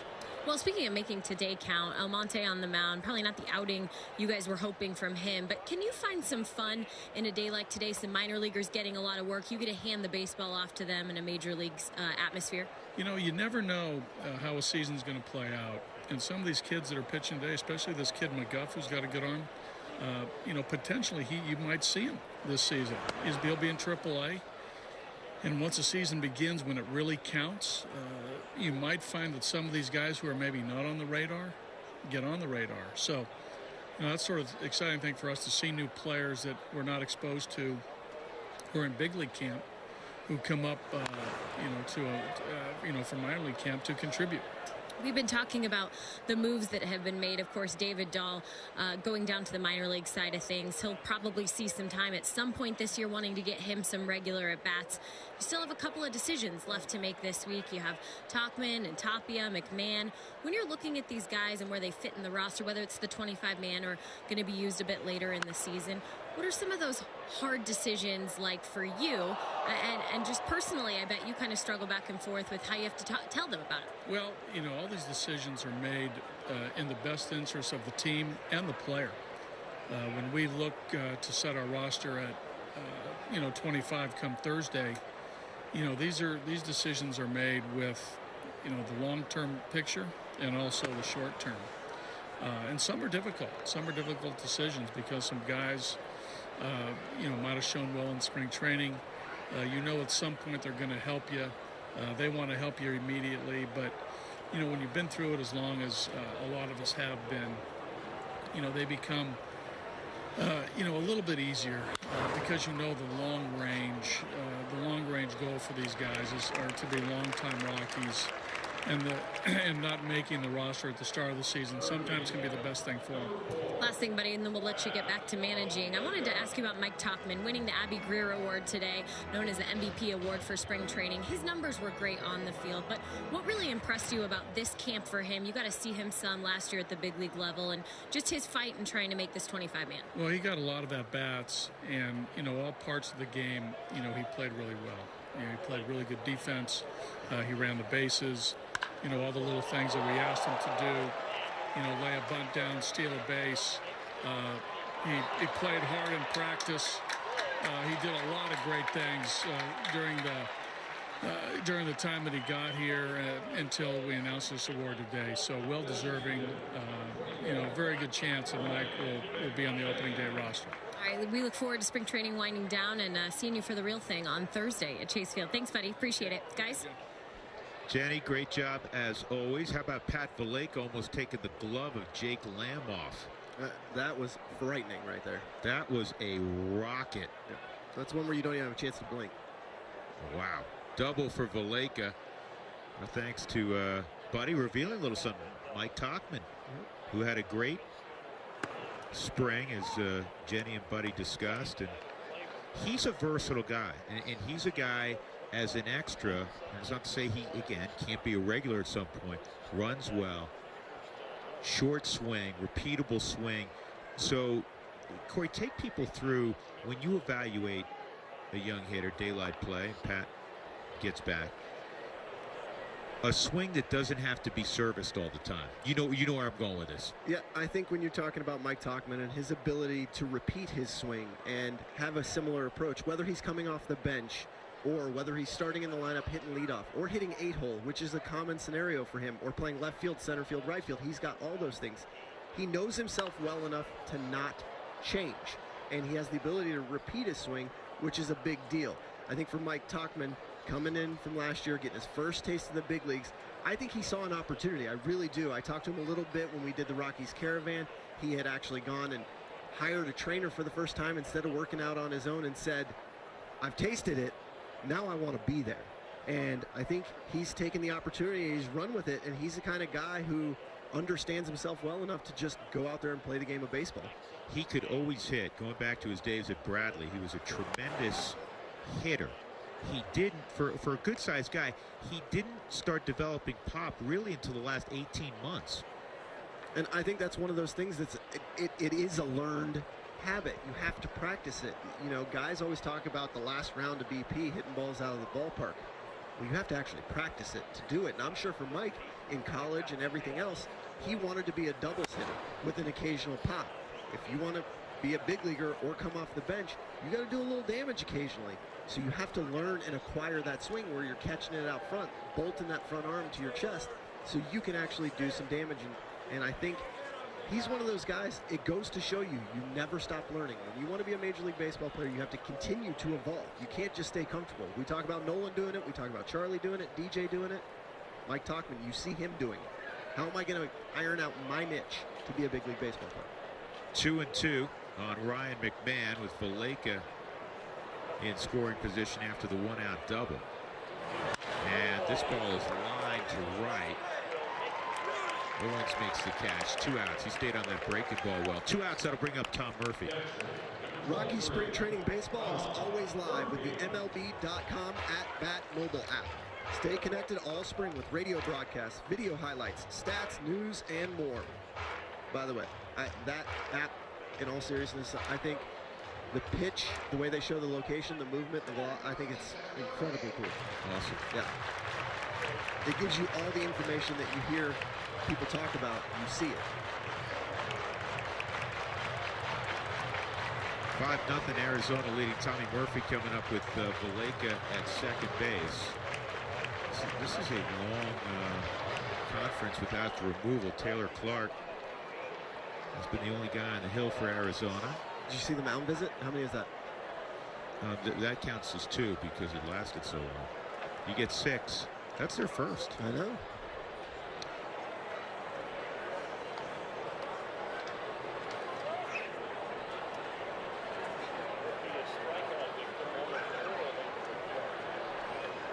Second at bat for Murphy. He struck out swinging in the 3rd inning, leading off.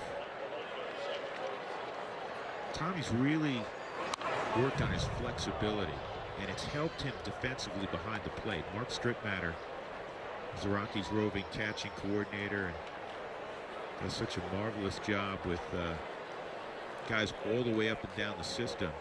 I've really been impressed with how Murphy has come along this spring defensively, because if you're going to catch in the big leagues and you're going to catch the staff that the Rockies have, the bullpen the Rockies have, that has to be your number 1 and number 2 priority. Whatever you bring offensively becomes a bonus. It's the cherry on top. I think for Murph, we've always talked about how strong he is. I think with that strength, you've got to include that flexibility so that you can get back there 162, well, 145, whatever a starting catcher would do, where you can handle the wear and tear on that body. And that flexibility really is key.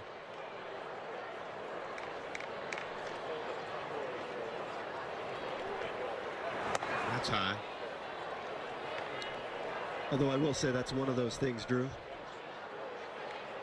I know nothing about being behind the plate. Well, you're left-handed. I did it one time for 1 inning when I was 11 years old. Really? I asked to do it. Put on the tools of ignorance and see what happens. Guys get moved. Listen, Tony was an outstanding middle infielder. He got moved, and that flexibility, that athleticism has played out really, really well for Tony behind the plate. Colin Poach is who we saw warming up in Arizona's bullpen. Do you know what? I have a question for you. So this gorgeous facility, which is second to none in all of baseball, now, you know, we've been coming here since, what, 2011, right? That's when it opened? Yeah, I think so. 2011. I think I've been just in the lobby area on the Diamondback side. I've never seen any. The buildings are identical, but inside they're different. Have you ever seen, because I haven't, I have. the Diamondbacks clubhouse, their weight room, some of their things in there? Yeah, when I first retired, I went over there and met with Jerry DePoto when he was the acting general manager, and had a little tour of everything. It's very, very different. It is different. They have like 2 weight rooms. They have minor league weight room, right, and a major league weight room. It's definitely separated. The word I would use is probably a little more generic, and I don't mean that in a negative way. I just mean it is a little more static in there. Okay. You've been in the Rockies. There's a lot more pictures things like that, celebrations, quotes, all that kind of stuff. I love what what the Rockies have done, and they have great staff of on camera, or excuse me, a photographer on staff, and the photos that the Rockies have in the hallways, in the clubhouse, in the weight room are phenomenal, and they change them. Some of them are iconic, but and have remained up. But each year when you walk in there, like there's a great celebration when the Rockies clinched to go to the postseason last year of the whole team in the clubhouse, and there's other Nolan from the Father's Day walk-off home run, and his face as he was coming in the dugout in a jubilant fashion. There's some great photos that you see along the halls of the Rockies spring training complex. 3-2, and Murph hits this in the air to fairly deep right field. Owings waiting, and that is all for the Rockies. In the fifth, we'll move on to inning number 6. 5-0 Arizona this Sunday. Cactus League Baseball on AT&T Sportsnet is brought to you by CenturyLink, your link to what's next. By UC Health, Live Extraordinary, and by Tough Shed, America's premier builder of sheds and garages. Check them out at toughshed.com. Drew Goodman, Corey Sullivan, Jenny Kavnar, and our great group at AT&T Sportsnet. 5-0 Arizona leading on this Sunday afternoon. Shane Broyles will take over for the Rockies here in the top of the 6th. Chris Negron will be the first subject for him. We have an update from the backfields. My son Jacob is over there checking out Cargo and Chris Iannetta and Tyler Anderson and Nolan Arenado, who are all working on backfield today, playing in a AAA game. Tyler Anderson was solid in his outing. Cargo hit evidently 2 of his patented missiles. One that went off there's a line drive to right. Tapia's got it. One that went off the left center field wall for a double. Then he did it to right center field for a double. Then he lined out to center field, so he was locked in. Nolan hit one completely out of the yard. Got to trot around the bases. So some good news from the backfields today as guys get ready for Thursday. That is good news, and we were talking about how difficult it is for these guys to go over and hit on those fields where the batter's eye is a little bit different, but we joked about Cargo hitting the line drives. Your son said it was one that got about 3 feet off the ground. We joked that the shortstop ducked, the left fielder ducked, and fans in the outfield ducked. Yeah, we've all seen that. I mean, he hits the ball. There's a small group of guys, and I can track it now, that hit the ball truly harder than everybody else in baseball. There's 2 Yankees who do it, Stanton and Judge, and Cargo's always on that list of multiple balls at 115 miles an hour during the season or better. Yeah, and it's the ability to just meet the barrel with the baseball with a little bit of velocity. It's impressive the way Cargo can do it. DJ makes a wonderful play, but Rosario gets an infield hit.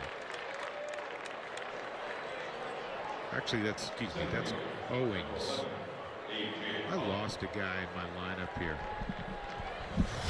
How could that happen in spring training? Well, I'm amazed that you even made an effort to try and keep score, because we did have 2 lineup changes before the game. Didn't get a lineup card. It was impressive. It's a valiant effort. I appreciate it. Yeah, I guess that was Rosario who lined out previously, not LeBron. Oh well. A.J. Pollock's up. Pretty sure of that. Little else. Pollock takes a breaking ball from Broyles for a strike.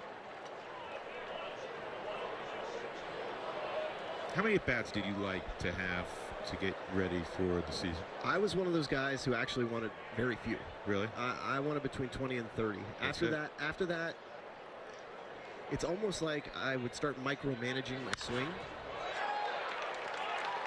Base hit by AJ. Owens goes first to third. He was headed first to third either way, even though it wasn't picked up cleanly by Tapia. I think for each guy it's a little bit different, but once you find that rhythm, I feel like you can stall in spring training.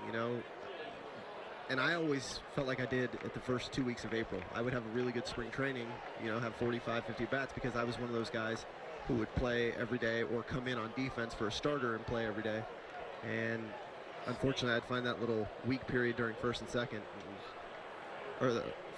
week of April. But 20 to 30 I felt like was the sweet spot, especially if I got them in a 4 to 8 day period. Anything more than that, it was a little bit too much. There's always one or two guys that seemingly play in every spring training game. Yeah, those are typically those guys that are fighting for spots. Yeah, Mike Tauchman's had a lot of at-bats this spring. It's going to pay off for him, it sounds like. It is.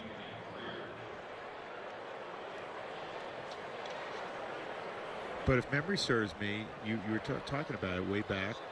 You were one of those guys one year. Yeah, 3 of them. Oh, you were always on the bus. Yeah. You were, every year. I never. Who's going to surprise? I never even had to ask. No, I never had to ask if I was traveling. It was implied. Yep. I think it took the only year I didn't have to do that. Really was 2006. 2006. I didn't have to take road trips. That was nice. That was a nice year. You were in a Cadillac, huh? Yep. That was the year Atkins and I played a lot of golf. Did Helt never drive you to Tucson? No, never. Never invited you? No. How about you? Did you see the tweet? I think it was a Periscope or a tweet sent out. Wow. Hold on. You're impressed that I knew what a Periscope. Yes. Let's not gloss over that. That's pretty good. Yeah. I tried to be subtle about putting that in. Yeah.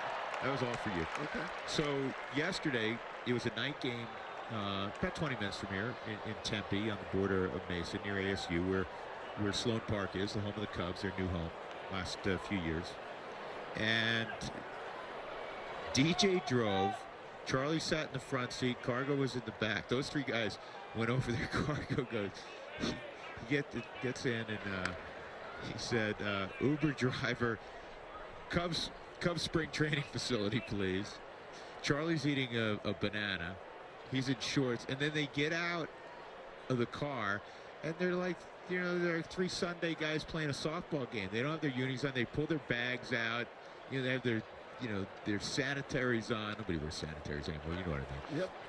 It was pretty funny. Yeah, You didn't see that tweet? I actually did see it. I don't know if it was a tweet. I saw it on Instagram. Maybe it was Instagram. I saw it on Mr. Parr's Instagram page, and it was pretty funny. That was funny. DJ driving. Right. Mr. Uber to Mesa, right? I got you. It was good stuff. It was good stuff. That's part of that camaraderie that you get to be a part of in spring training when you're I mean, it's only a 30 minute drive. It's good stuff. Hey, Sully, I'll tell you another funny story. Runner going, and the Rockies will not throw through at plus speed at third base. So another stolen base. That's Anthony Greer, who's running for A.J. Pollock.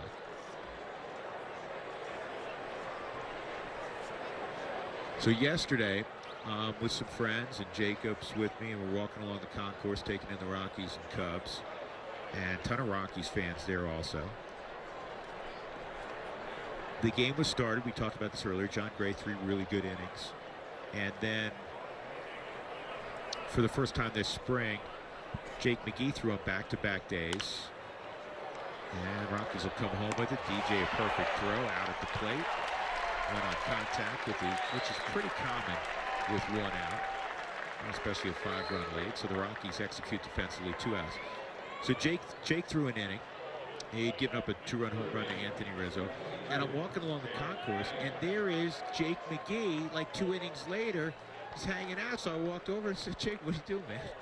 He goes, "Oh, I'm waiting on my wife." And nobody, and I saw him again today. Nobody knew. That's one of the beautiful things about baseball, especially being a bullpen guy.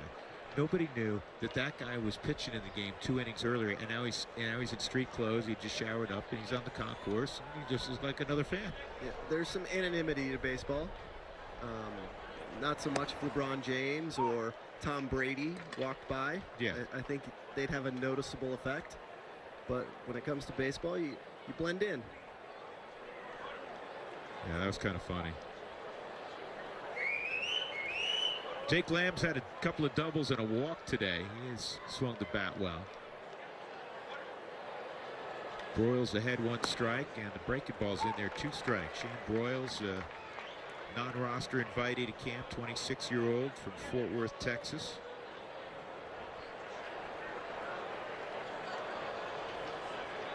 He's a junior college kid. He went to another really strong program in the middle part of the country, Seminole Junior College in Oklahoma. Oklahoma has some good JCs. NEO used to be good. Northeast Oklahoma. I shouldn't say used to be. I assume they still are. There's one thing I don't know about junior college as of now. That they never let the California teams compete in the. You guys are a separate entity. It's like your own world out there. Yep. You don't get to go to Grand Junction. No, you can't play for a national championship. I will say, I mean, some of the teams out there. Even my sophomore year, there were 5 first-rounders on it, and I think 14 Division I scholarship players on it. Well, where you went, I assume they're still one of the top junior colleges in the country. In the air to deep left, and a nice catch out there by Parra. He takes clean routes, and the ball most often ends up in the webbing of his glove. Welcome back to Salt River Fields. The Rockies are unfortunately down 5-0 in the 6th inning. The Colorado Rockies home run for the homeless 5K is Sunday, June 4th. Go to Rockies.com/5K to register today. You can run against Drew Goodman that day. He told me he's going to enter it. What am I doing? June 4th, you're running a 5K with me. Are you in? I'm in if you're in. If we can be in, I don't know if we can be in. Is it a Sunday morning? Yeah, it might be a game. It might be a road game. I'm in. I'm in with you. Let's take a look. You got the calendar right there. Oh, hold on. I'm looking at it right now. It's an off June day. 4th. It's an off day. We're in Cincinnati. We're in Cincinnati, Ohio. Yep. So you're out. So you know what we'll do? We'll do our own version. Perfect. We'll do our own version. We'll go across. All the way to Kentucky and back? We'll go over Kentucky. We'll go into Newport. I have a great run for you there. Are you going to run with me now this year, now that you're all of a sudden physically fit again and you're an athlete again? I'll happily run in front of you. Okay. Listen, I will, based on the times you're doing now, I will be chasing you. Tapia grounds out. And Charlie's going to get another AB here. Rockies are off tomorrow. And when I say off, that means Nolan will be taking ground balls. Nolan will be taking ground balls, and he'll be hitting at 5 a.m. to 3 in the afternoon. Everybody else will, maybe Charlie will probably be lifting, but most guys will stay away. Just a good opportunity to finalize all your plans for the season. Yep. Get things in order, pack everything up, get going. Another great thing about this complex for the Rockies and for the Diamondbacks naturally at Salt River Fields, but the Diamondbacks, this is their home state. But so many players now make their off-season home in the Phoenix area. It's easier to train, especially veterans in the Rockies organization. I was talking to Gabe Bauer, who does a terrific job leading the Rockies strength program. Lamb's got it, and he'll get Charlie by a strike. I want to say the Rockies by early January had something like 90-plus players in their organization coming to the facility every day. Yeah, I mean, it was incredible. We came down here for fantasy camp the last week of January, first week of February, and everyone was here. And when we say everyone, all the big names. It's not, major league guys, guys with, 6, 7, 8 years of service time. Yep. And not to say that in the old days guys were late, but if report date was February 14th, you were showing up February 13th, maybe February 12th.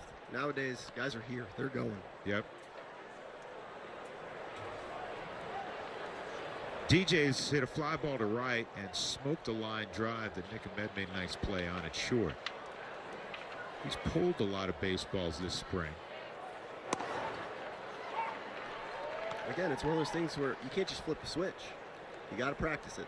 You got to practice it, but in DJ's case, if he got a call and on Christmas morning and said, hey, we're going to play a game for big stakes, I would think he'd be in mid-season form. It just doesn't matter. He barrels the ball so much. He knows who he is, too. Yep.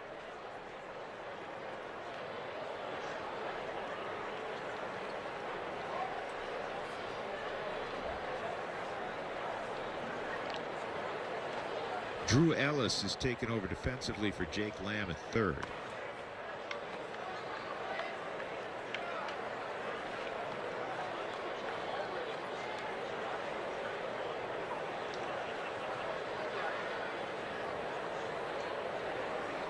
Rockies have been limited to just 2 hits. The Diamondbacks have a dozen. Again, if you're just jumping on board, neither team has thrown any arm today that either team will see. I don't want to say the whole regular season, but certainly you would think in the opening days of the season. And the Rockies again will open on Thursday. DJ reaches on the error, and he'll be removed from the game. Max White's going to pinch run.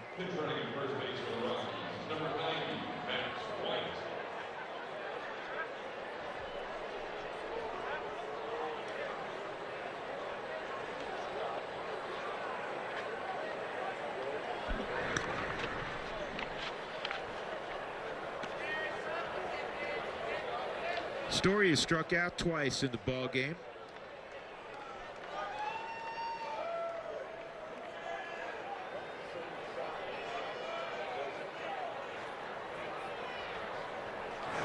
Story's one of those guys. I'm excited to see what he can do this year.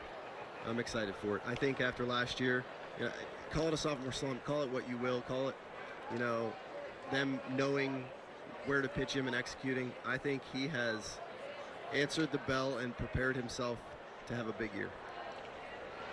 I would agree with you, and he got so much attention his first year, especially his first handful of days in the big leagues when he went off against Arizona, most notably, and hit so many home runs. Last year was still a good year. You're talking about a guy who had 24 home runs, drove in 82, and played Gold Glove caliber defense. And even when he got off to the miserable start, it never affected his glove, his offensive woes. He did strike out a National League leading 191 times. It's a franchise record. Said this on a broadcast earlier this spring. If he cuts that down by 25 or 30, and that's now, you know, pick a number, you know, 8, 9, 10 more hits. With his slugging ability, that's probably, you know, 3, 4 more home runs, 2 or 3 more doubles, that sort of thing. And you're talking about, instead of 239, you know, 255, 265 in there with damage. It's quite a weapon. It is quite a weapon. I just always think back to when you struggle, and you struggle at the major league level, but you continue to perform on defense, the mental toughness that takes. And this year, he now knows, you know what, I have that to draw on. And when I get in the box, I'm comfortable, and I've learned, and I can adapt my approach to what went wrong, and I can make adjustments. I think right there, even that's a little adjustment. That's what I mean. Spitting on a borderline 3-1 pitch. 3-1, where you're a little antsy. You want to get it out there and try and do some damage, but having enough plate discipline to say, you know what, that's not the pitch I need. You and I both looked at each other at the same time. That was a good take. So Story will be done.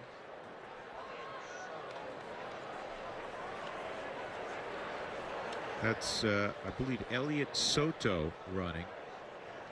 And for more on Elliot Soto, here's Corey. Sure. Great kid. Gerardo Parra at the plate.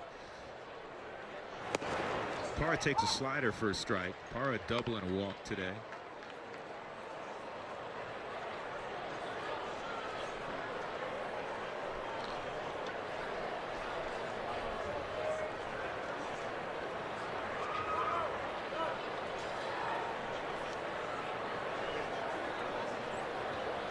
Well, Corey, because I didn't want his folks to be mad at us. Yeah, I know.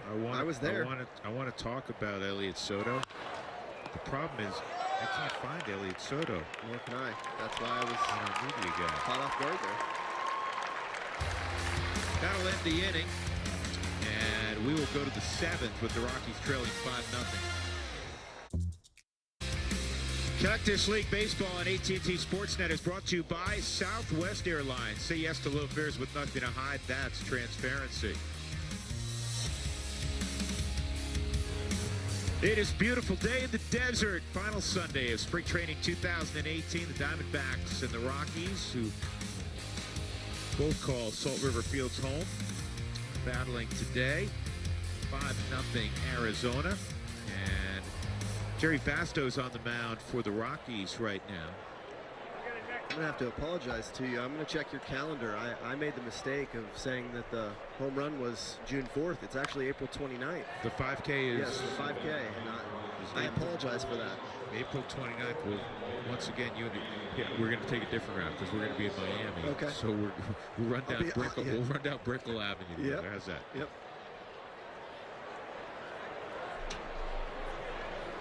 And this ball is well hit left center field by Descalso, and Daniels hit it out.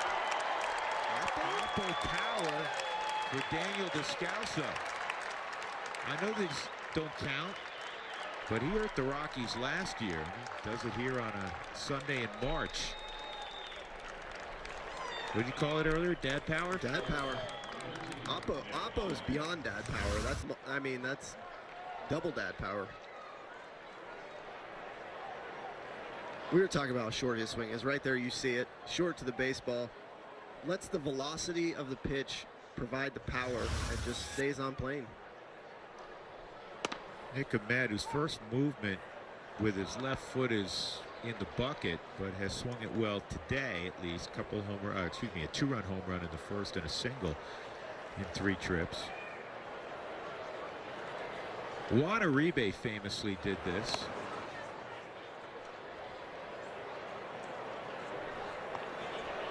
Juan did it in a more exaggerated fashion. It worked out for him. He had a long career. Where are you from originally? Where am I from? Yeah. There's a reason. You know where I'm from. No, I'm New York. okay. Basto on the mound, right?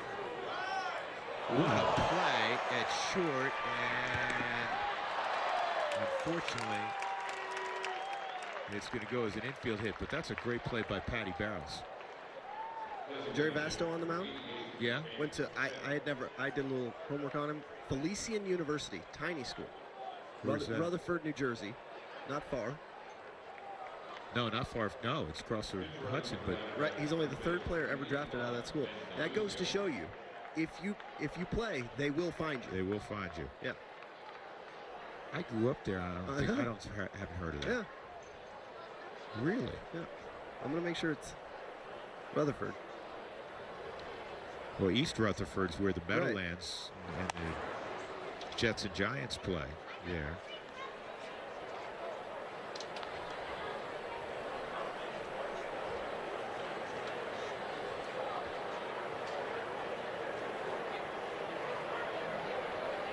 Pavin Smith at the plate. Here's the 1-0 from Vasto. Yeah, went to Henry Hudson Regional High School and Felician University, Rutherford, New Jersey. He went to Henry Hudson? Yeah. Okay.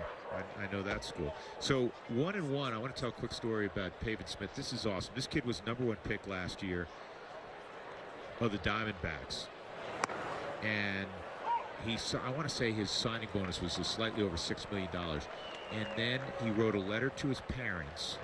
And it said, "Thank you for everything you've done for me. This doesn't make up for any of it. Love you both so much. Our home is finally all yours. Merry Christmas." He paid off the mortgage with some of his signing bonus for his parents. How about that? It's a class act. Yep. Good for him. That's one of the great things when you learn a little bit more about guys inside their uniform, and this is a kid you'll root for, except when he's playing the purple. And he went to University of Virginia. He did go to UVA. I know that makes it more difficult for you to root for him. Yep. A lot of good schools in that ACC, man. Now that it's expanded, there are too many good schools. Can't keep track anymore of. I still can't get used to the fact that Syracuse, team I rooted for growing up, is in the ACC. On the ground is short. There's one, and there's two. Tony Walters with the turn at second. Tony getting a little time in the middle of the diamond. I believe Pavin was also drafted by the Rockies out of high school. Obviously elected not to sign, went to UVA. Baseball player. Nice play. 2 outs.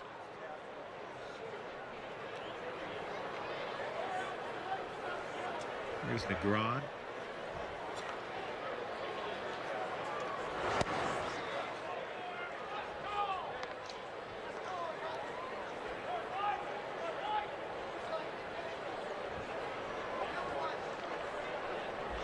One of the things that, well, most schools share this, but especially in the ACC, so many beautiful campuses, UVA and Charlottesville being one of them. I've never been to Wake. I know Wake's in a beautiful setting. It is. It's Winston-Salem right there. Beautiful campus. And then obviously Duke and UNC down the road. NC State's campus is beautiful. I mean, they really are. They're gorgeous. I'm not a big fan of that baby blue, though. I understand if you're not a Carolina I will say fan. I did make it to a basketball game at both. Dude, you got into Cameron? Yeah. This is in the air to Toppy in right center field. Ball carrying pretty well. Wow. Toppy makes the play on Negron. That is the end of the inning. Descalso hits an opposite field home run to left center to make it 6-0 Diamondbacks. Here's the answer to our CenturyLink high-speed challenge question. Earlier we asked you what's your favorite thing about spring training. And spring weather wins out. Almost half of you voting for spring weather. Rising Stars getting 27% of the vote. Just wondering, is the bad weather headed to Denver, and that's why it led to that answer. Is there bad weather? I don't know. That's why I'm wondering. Yeah, I think there is. Actually, I think tomorrow it's supposed to get pretty much perfect here. Yeah, pretty much perfect here. You know what? I haven't had a day. I've been back and forth. You've been down here a fair amount of time. Yep. And I know your folks live down here. Usually around now, you get those little days where it's really cooking, and we haven't had many of those. I've been down here probably 5 weeks in the last 2 or 3 months, and it hasn't crossed 88 maybe. It's been really pleasant. Yeah, it's been perfect. In fact, early on in spring training, the Rockies, and I'm sure this went for everybody, they couldn't get out on their fields as early as they wanted on a handful of days because of frost. That usually hurts the golf game, not the baseball game. Right. Yeah.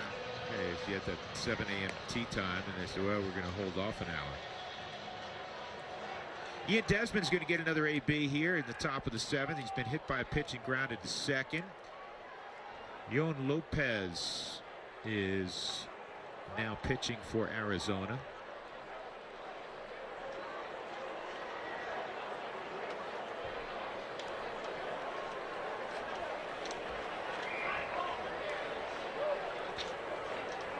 In spring training, we discussed how many at-bats you need to get ready. He's got a big arm, 95, missed outside.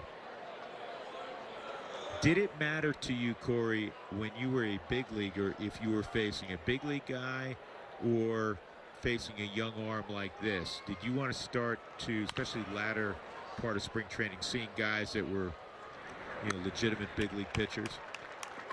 I'm going to say yes. And it's more, it did matter in that I liked seeing the established major league pitcher for comfort. Sometimes you get in the box during spring training, and it's not a knock on the guy that's on the mound, and definitely not on Yon Lopez, because I just looked at his numbers. He only gave up 3 earned runs in 31 and 2/3 innings last year. It's where you get in the box and you're not familiar with the name. You're not necessarily comfortable because you don't know if they're going to throw strikes. Right. And that's the issue. I've heard you guys say this many times. The minor leagues is deeply populated with guys with big arms. It's not like, oh, the hardest throwers are always in the big leagues. There's some 18, 19-year-old kids. A-ball is the hardest place in the world to hit. I still attest to that. Because guys throw hard and don't know where it's going. Don't necessarily know where it's going. Right. They may throw 3 at your head and then paint 3 on the outside corner, and you're like, well, thanks, that was fun. And the lighting, not big league lighting. Not always great batter's eyes. Just the elements, everything all considered. I think it's the hardest place to hit. 2-1 on Pat Valleca. Lopez did his work that Corey was mentioning, which is outstanding. In Visalia mostly last year.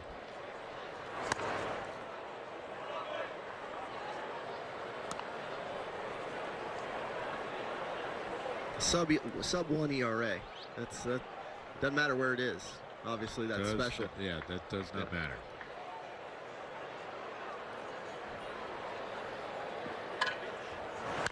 (3-1) pounded short again. 2 outs. I'm going to go ahead and just guess. Obviously, we haven't seen Young throw a lot. 2 ground balls, 2 right-handed hitters to the shortstop. It's got to have some late movement. Yeah. At 95. Enough to get it off the barrel into the ground.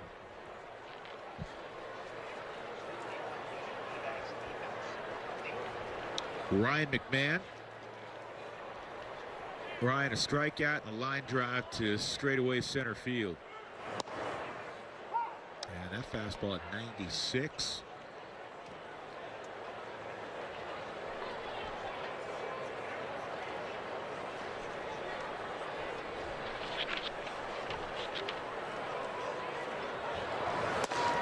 And that one on the corner at 96 again, 0-2. You can see even from the center field camera view right there, the ball, just the last basic foot is moving 2 to 3 inches to the right, and that's where those ground balls are generated off of right-handed hitters.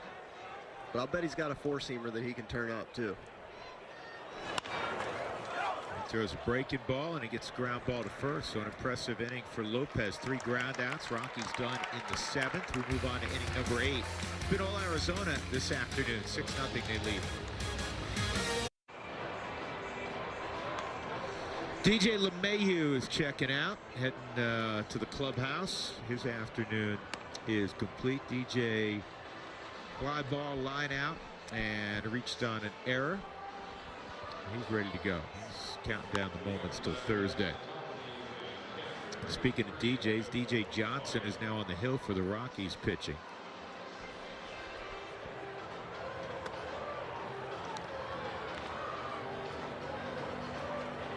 One catcher to another. Murph just threw that down to Tony Walters at second.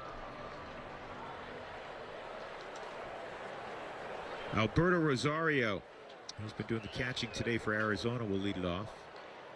In Double-A Hartford last year, DJ Johnson had a 2.80 ERA, 64 plus innings. Good whip, 1.20.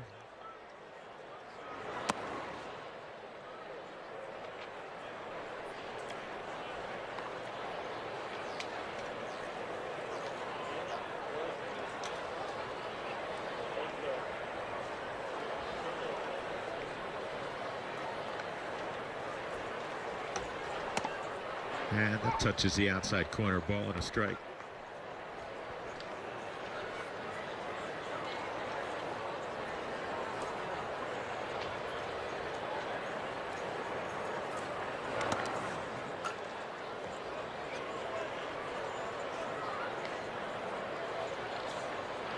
You'll see more catchers wearing those armbands this year, the wristbands, that are stacked with information, scouting reports.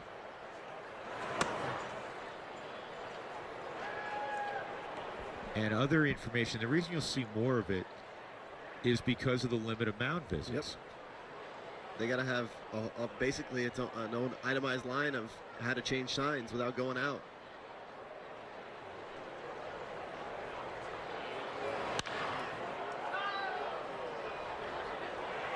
Tapia coming on. He has right away. Makes the catch.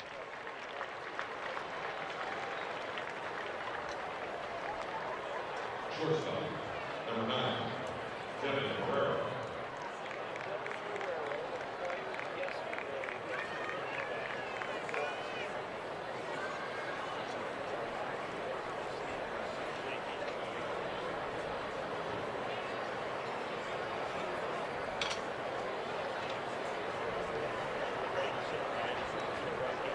It's impressive. I thought so. They just acquired Marrero yesterday from the Red Sox for cash considerations. He's here playing in the game. Yeah, I was scrambling to find a name for it. It is Marrero, Yeah. so. And that's not, moving across town, because the Red Sox train at Fort Myers. There's Tony Walters showing his range, but he can't make the catch.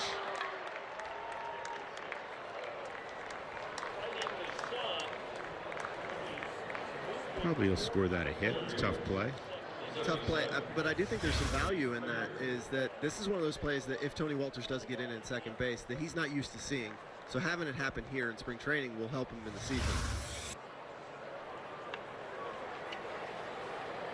It's one of the beautiful things about Tony. This isn't just, for giggles late in spring training, putting him out there, because there have been situations you've seen in the past where the Rockies needed to utilize Tony in the middle of the diamond. Every team has gone to this, Corey, even so much more so than 10 years ago when you were in your prime playing, that you want positional versatility, not just with your extras, but sometimes with your everyday guys. Ben Zobrist, like the most obvious example of that. But even take a young player like Ryan McMahon. McMahon is a natural third baseman. The Rockies have moved him to first because they have a pretty good third baseman. And he can also play second, something he added to his toolbox a year ago. Ian Desmond, who was a big acquisition more than a year ago, battled so many injuries last year. But, Desi, shortstop for so many years and a good one with Washington, moves to the outfield. He can play center, he can play left, and now he plays first. Absolutely. Yeah, I think, I don't want to say Mark DeRosa was the first super utility guy, but in a way he kind of was the first guy that was an everyday player that moved around the field. Zobrist, obviously. I think when you create roster flexibility by having guys that can play multiple positions, it's only a benefit. That's a nice play by Valleca, who is playing his natural position, shortstop. He's made a couple of good plays. Gets the force. I also think when you're talking about Bud and the Rockies organization, you're dealing with a 4-man bench. You have to have that. You don't have the flexibility of a 5-man bench, or even having a DH in the American League where you can have certain kind of guys. It wasn't that long ago, for the Rockies organization, where they had a left-handed power bat off the bench, a right-handed power bat off the bench. You'd have Giambi, Spilly, for example, coming off the bench. You don't have those guys anymore. You now have guys that are multifaceted players.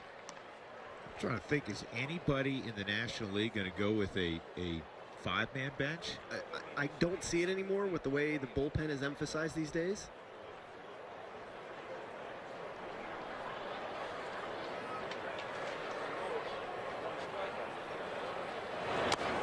This is Cesar Puella at the plate. We're probably not far. McKay, I believe it's McKay, who was one of the first 5 picks of the draft as a two-way guy. I don't think we're far from seeing that back in the big leagues again. Well, Ohtani, who has struggled. No, just this multiple spring. guys. Yeah.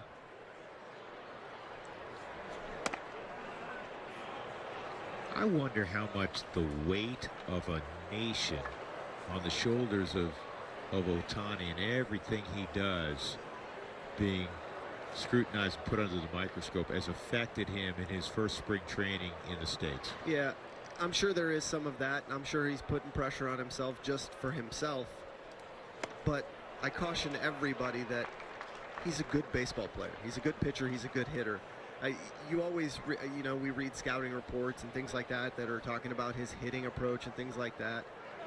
Just like I don't put weight on spring training statistics for regular guys, let's give the guy some time to adapt to American League Baseball, or American baseball, where he was on 6 days, six-man staff in Japan.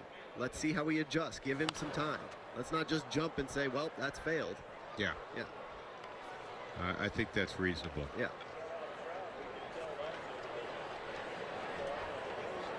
He's young. Let's see if he can adjust.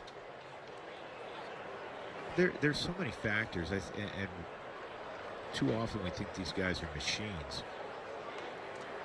Ohtani is coming to a completely new environment, new culture. Every facet of that young man's life is completely different from what he knew a couple months ago. Yep, and it takes some time to adjust to that. How guys train. Yep. American baseball players train differently than Far Eastern players typically. We've heard a lot of stories because, you know, we're with Spilly all the time, and Spilly played over there. It's dramatically different. It is. There's a lot more focus on fundamentals. Good pitch. Great pitch right there to get out of the inning. But for Ohtani, I think one of those things is just adapting his routine to an American style of baseball. 6-0.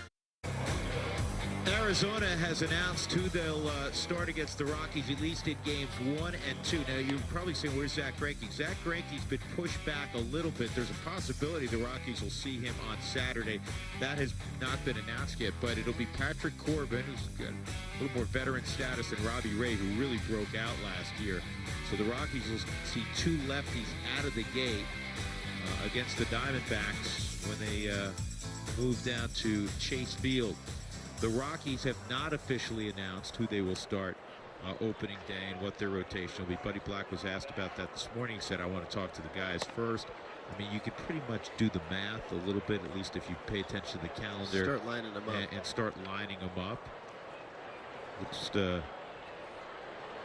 like a good bet that John Gray will have the baseball on Thursday. But again, that news will come officially a little bit later on. Josh Taylor's now in for Arizona. Murphy flies out on the first pitch.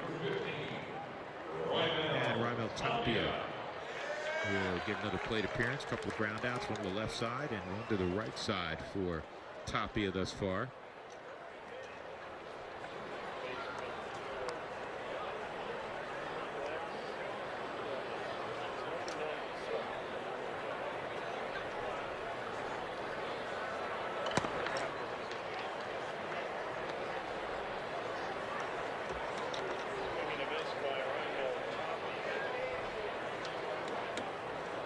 Tapia this spring has gotten a lot of work. He's had 63 at-bats this spring. I'm looking really quickly to see if that's high on the team. Actually, McMahon has had 3 more. David Dahl had 62. He was playing in a minor league game today, a AAA game. But he had 62 big league at-bats. So those 3 have had the most at-bats of any Rocky player during spring training. Tapia came in hitting .250. 4 doubles, did it 1 home run. It came early on. Put together a little differently than the guy we saw in September. That he is, put on a little bit. You're losing weight and he's putting on muscle, huh? I remember those days, though, where you come in trying to put on a little upper body weight, a little bit of strength. And that misses. 3-2 on Tapia.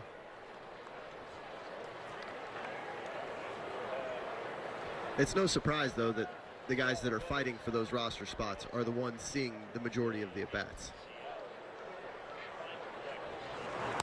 And a good at-bat. Tapia draws a walk on a 3-2 pitch. He'll go down to first. The young man Tapia, he's got a clear-cut focus. When you see him in the clubhouse and he's taking batting practice, everything about him is business. Here's Tony Walters' first at bat. He's playing second.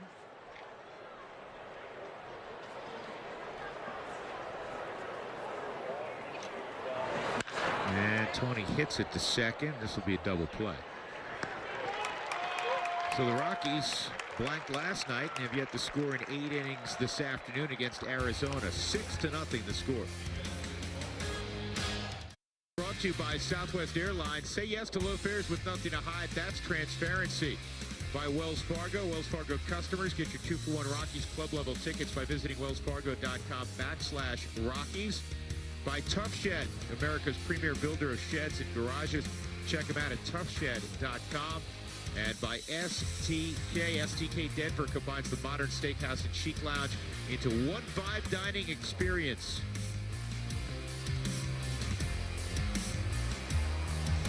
Diamondbacks up 6-0. Drew Goodman, Corey Sullivan, Jenny Cavnar. Jake Lamb has departed the game. His spot in the lineup is, we're going to see who's going to come up here. It's going to be Drew Ellis. James Farris is now pitching for the Rockies here in the top of the ninth.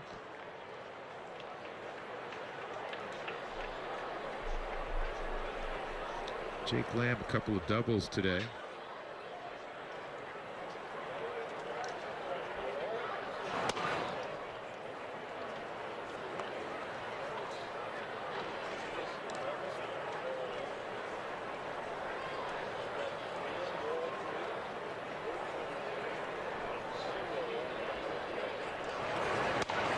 Yeah, that's a strike.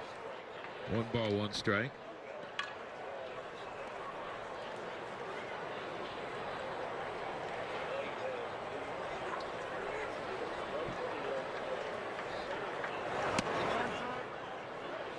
Evidently just inside. 2-1.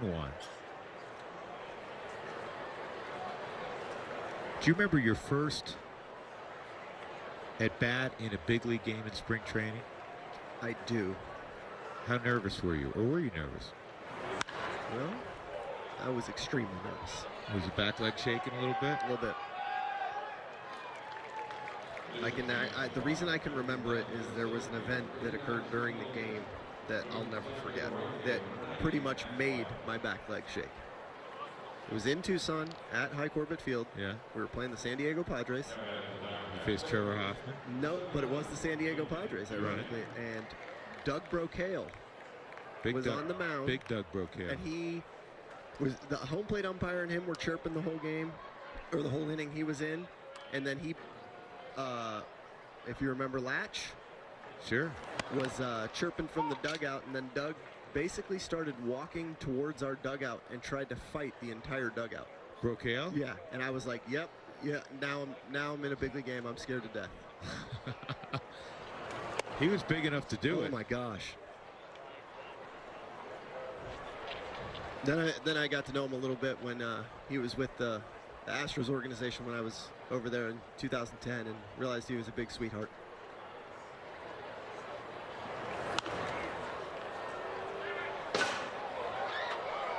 I remember a time. This is Camden Duzenak, I should say.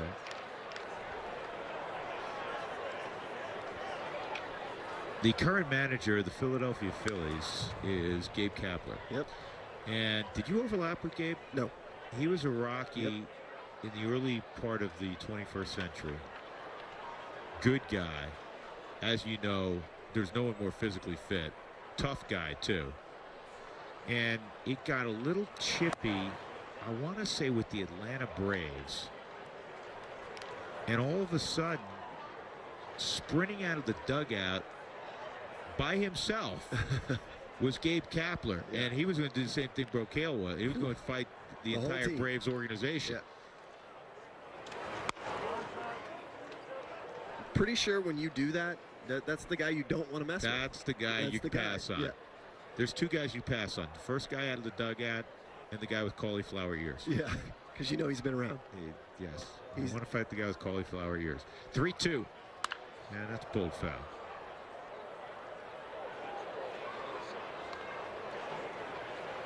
You guys got a little cauliflower ear? Who's that? Walt Weiss. Oh, yeah.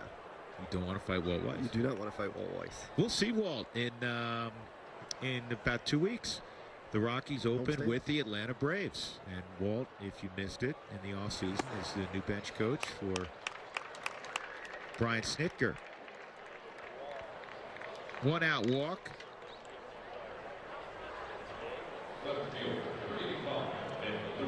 This is Ben DeLuzio for Arizona.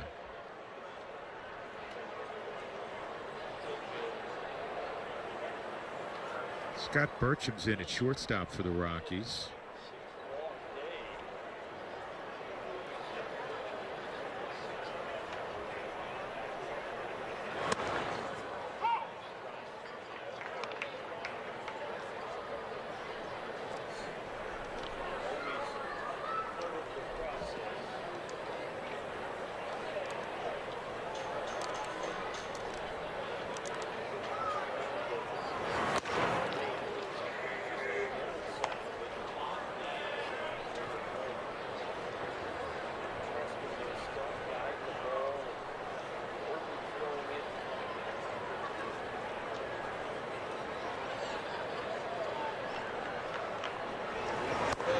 That misses. 2-1.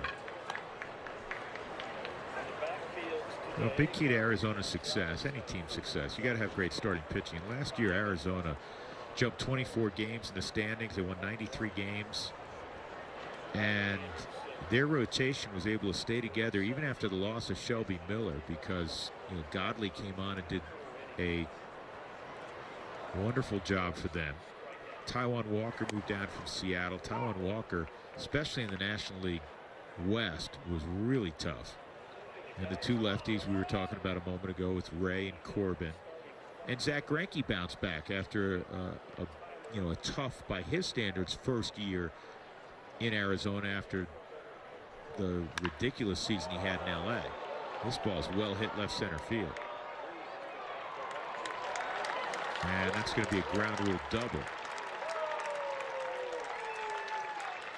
I think when you saw the stats right there on the stage, or on the set, you can tell with team ERA being second at 3.66, that's going to give you a chance to win a lot of ball games. Especially if you think about that team ERA coming where you're playing half your games at Chase Field, which is a great offensive ballpark. And Torey Luvello was the National League Manager of the Year. I got a great one for you. There have been 3 National League Managers of the Year for the Diamondbacks. 2-part question. Name the other 2.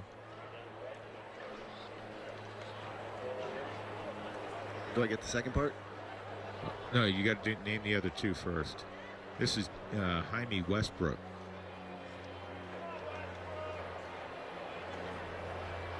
There's no way.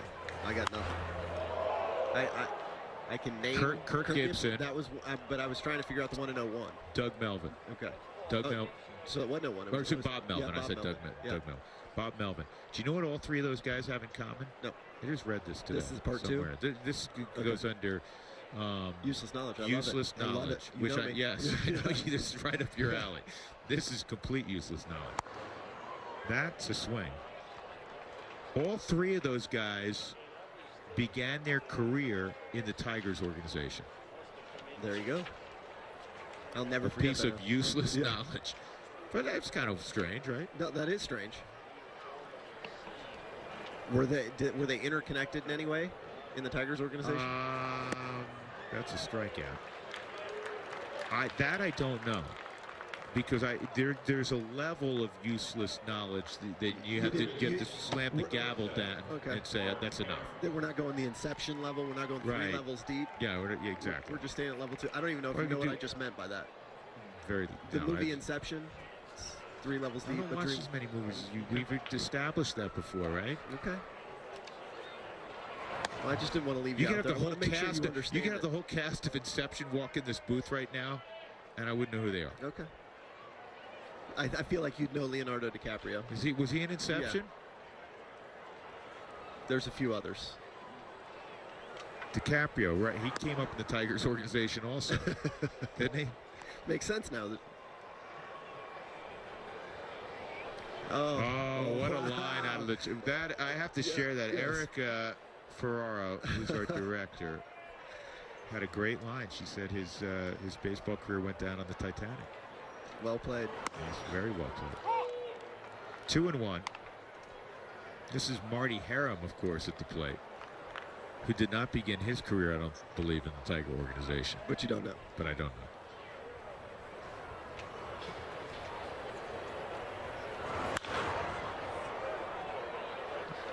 I'm kind of rooting for him too.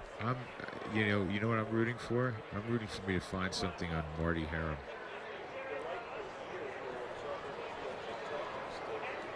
Got something. He's from Wisconsin Whitewater.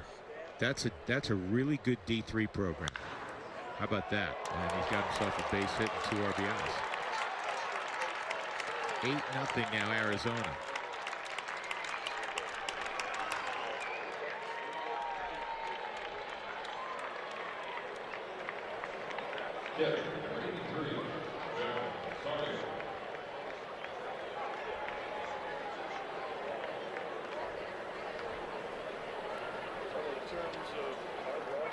Here's Rosario again. He's been in there the duration for Arizona. And I just figured out why. Remember I told you my book got screwed up with Rosario and Negron in the 6th inning? Remember the Diamondbacks changed their batting order? Right. Well, I still had Rosario batting 9th, and he's been batting 8th. There you go. I think.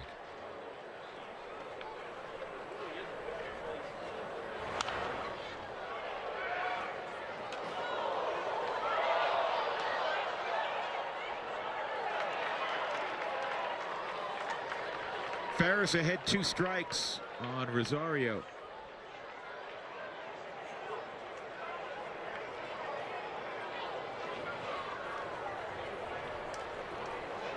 No, actually his batting 9th. My book's a mess. That's strike 3.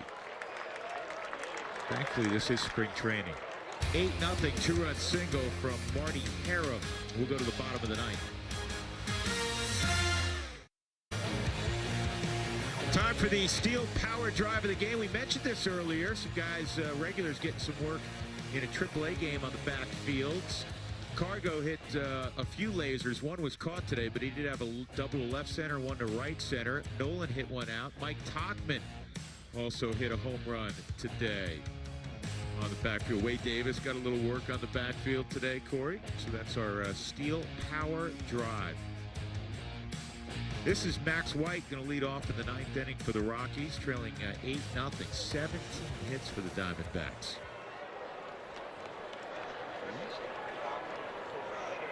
You mentioned Wade Davis, inning pitch, couple of hits, 1 earned run, 21 pitches. He threw well. Tyler Anderson threw as well.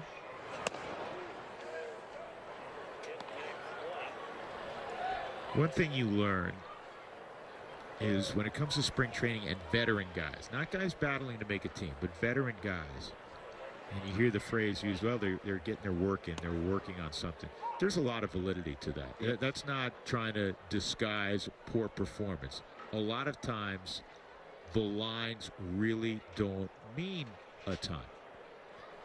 You know, not across the board 100%, but a lot of times, especially with guys that have been around. So the best way I think to liken it so that people at home can understand is the only way you can simulate game work is to do game work. So for, let's say, Wade Davis, and this is completely hypothetical, he wants to work on his curveball today. So he's going to go out and he's going to throw 15 of 20 curveballs. Well, guess what? Opposing hitters are going to know that after about 10 of them, and they're going to start sitting on it.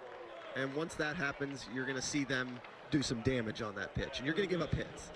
We never know until afterwards, where you can go talk to a pitcher and say, Tyler Anderson, what were you working on today? Well, I was working on fastball away. I was trying to get ahead with it as often as I could, and that's why, you know, 4 hitters into the game, those guys started going up there and ambushing fastball away. And you're going to give up hits and you're going to give up runs. But again, only the veteran, well, I don't want to say only the veterans. Very few young guys understand that. Sure. Most veterans do. They understand how to get their work in, what they're trying to accomplish, and they go and do it. And they're not worried about giving up hits and runs because they know what they're trying to do. As long as their stature within the, roster is safe. Yeah.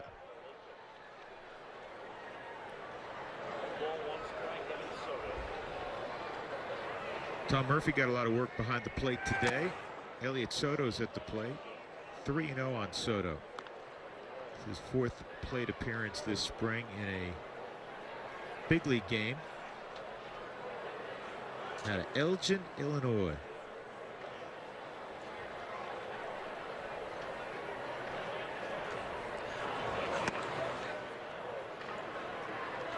Well, according to the scoreboard, he just walked. But the scoreboard's wrong. One of those pitches was called a strike, so it's now 3-1. Remember how you were talking about your scorebook and how awful you were? Yeah. It's spring training for everybody. For everybody. Make mistakes. That's ball 4. And you're still efforting insanity. I know. I'm still scoring this thing. You score for the wrong people, but I know. I mean, yeah. Some guy, somebody's 0 for 4 that's really like 3 for 4. So this is the Rocky side. That's the but I good didn't even one. put some of the I know, names I in. know. That's No, bad. no names necessarily. We've missed a little bit here and Yeah. there, but when we go to the other side, that's where chaos happens. Yeah. At one point, This we only dude. had, I know, we only had 8 people on here, I know. and you were scoring for the game. So Yeah. I need to know where the 9th guy went. See, my man Alberto Rosario. Right. He's 0 for 5 today, I think. And you had him in the 8-hole at one point. Yeah, but this is all wrong. I don't know what happened to this guy, Negron. I can't help you there. Every time I looked up, I'm like, it's supposed to be that guy, but it's the other guy. Does any of that make sense? No. Okay. But you're still trying. I'm I trying. appreciate the effort. I can't wait till the same guys are playing in the 7th inning that's played in the 1st inning. When is that? Thursday? When Rosario makes his debut, Yeah. you're going to have problems, though. if No, it's I against know the Rockies. Alberto. I know a lot about Alberto. This is Steven Lincos. 2-1. And I don't want to downplay something. We're having a lot of fun. Yep. We always do during spring training. But these are big, big moments, special moments to these young guys that are getting an opportunity in a big league game. Yeah, it just makes it difficult on us sometimes to track it when they come in and out because it happens so fast. And Right. then you got to find out. And sometimes the numbers are not the same numbers as, What we're you don't have a told. number at Right. all. But that's the beauty of spring training. Or in the case of Soto, for whatever reason, there is no information available on him. Lincos, who's from Wilmington, North Carolina. He went to UNC Wilmington, and he draws a walk. He played in Boise last year. Hit 308 in Boise last year.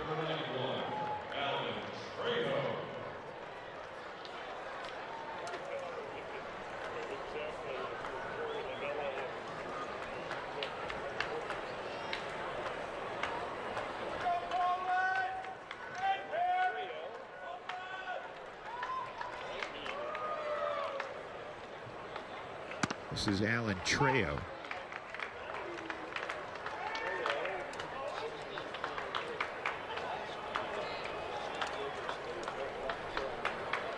Alan was a 16th round pick last year out of San Diego State. New Buddy's rooting hard for him. He roots hard for everybody, but of course Buddy went to San Diego State. And this kid last year, how about this, Corey? He had 347 in Grand Junction with 7 jacks. It's a pretty good year. That's a pretty good year in 46 games. Played shortstop, played some third, played some second.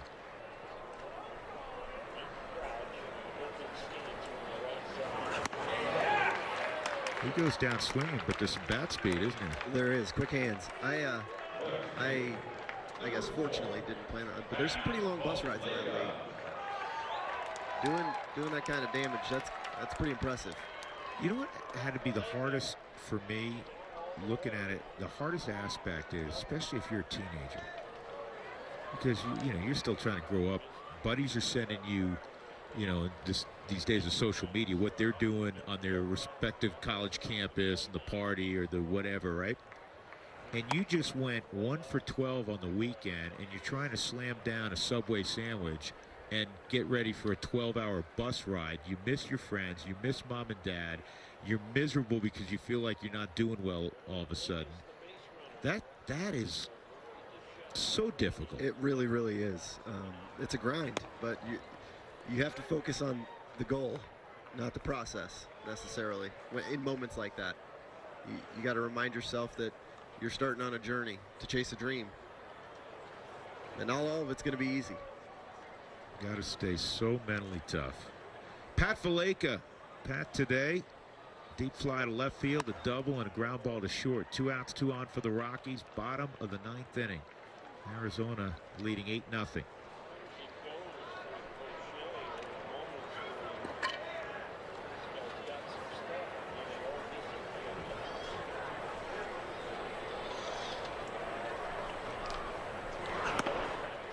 That's in there, 3-1.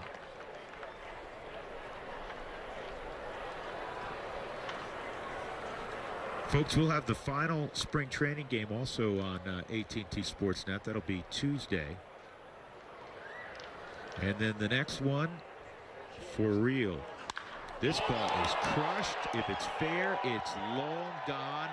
And it is a fair ball. 3-run jack, Pat Valaika. Patty Barrels getting the Rockies on the board. Halfway up the berm in left field. I got to be honest with you. As opposed to the last 3 hours.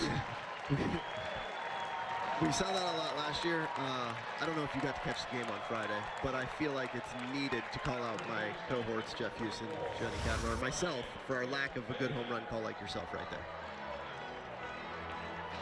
there. Well, go ahead, Corey. Give it a whirl. You know what? I'm not sure I know what I would say. It's got to be in the moment. That ball was dented. Yeah, that was dented. 3-1, right on the inside corner right there. You love seeing Patty Barrels do that. We don't know if that'll be his last spring at bat. Could be. It's a good way to send yourself into a season if it is. Right. Yeah. 13 home runs. I was talking to him around the cage today, and he had the oblique for a good portion of spring training. Right. Have you ever had an oblique? I have not. Yeah, I didn't have muscles. Did. Okay, that's right. You had a different diet then. Yeah. This ball's sharply hit, and that's going to end the game. McMahon grounds out. But Valaika said he is 100%, and that swing looked like it. So the good news of the day, on a day where a lot of young players got an opportunity, is the Rockies will tee it up for real on Thursday against Arizona. The best news is that man is smiling, who's wearing a polo shirt, Keith Duggar, because everybody's healthy, including the guy who just hit a 3-run home run. Pat Valaika is ready to go. And you got one more game to cross over on Tuesday before you get into the season. I think you heard it from Jeff Bridich, who was awesome when he was here in the booth talking about the process, is healthy. One more game, cross that hurdle. I'm anxious to see this team get going on Thursday. I cannot wait. It's going to be a blast. Corey, great job today. You as well. I will see you on Tuesday and then on Thursday when it counts for real. So Pat Valaika with a 3-run home run to end the day for the Rockies. 8-3, Arizona wins it. For Corey Sullivan, Jenny Kavanaugh, and our wonderful AT&T Sportsnet crew. Drew Goodman saying good evening from Scottsdale, Arizona. Again, join us Tuesday afternoon, 1 Mountain Time, as the Rockies will take on the Seattle Mariners. We thank you for watching Cactus League Baseball right here on AT&T Sportsnet. Enjoy the rest of your Sunday, everybody.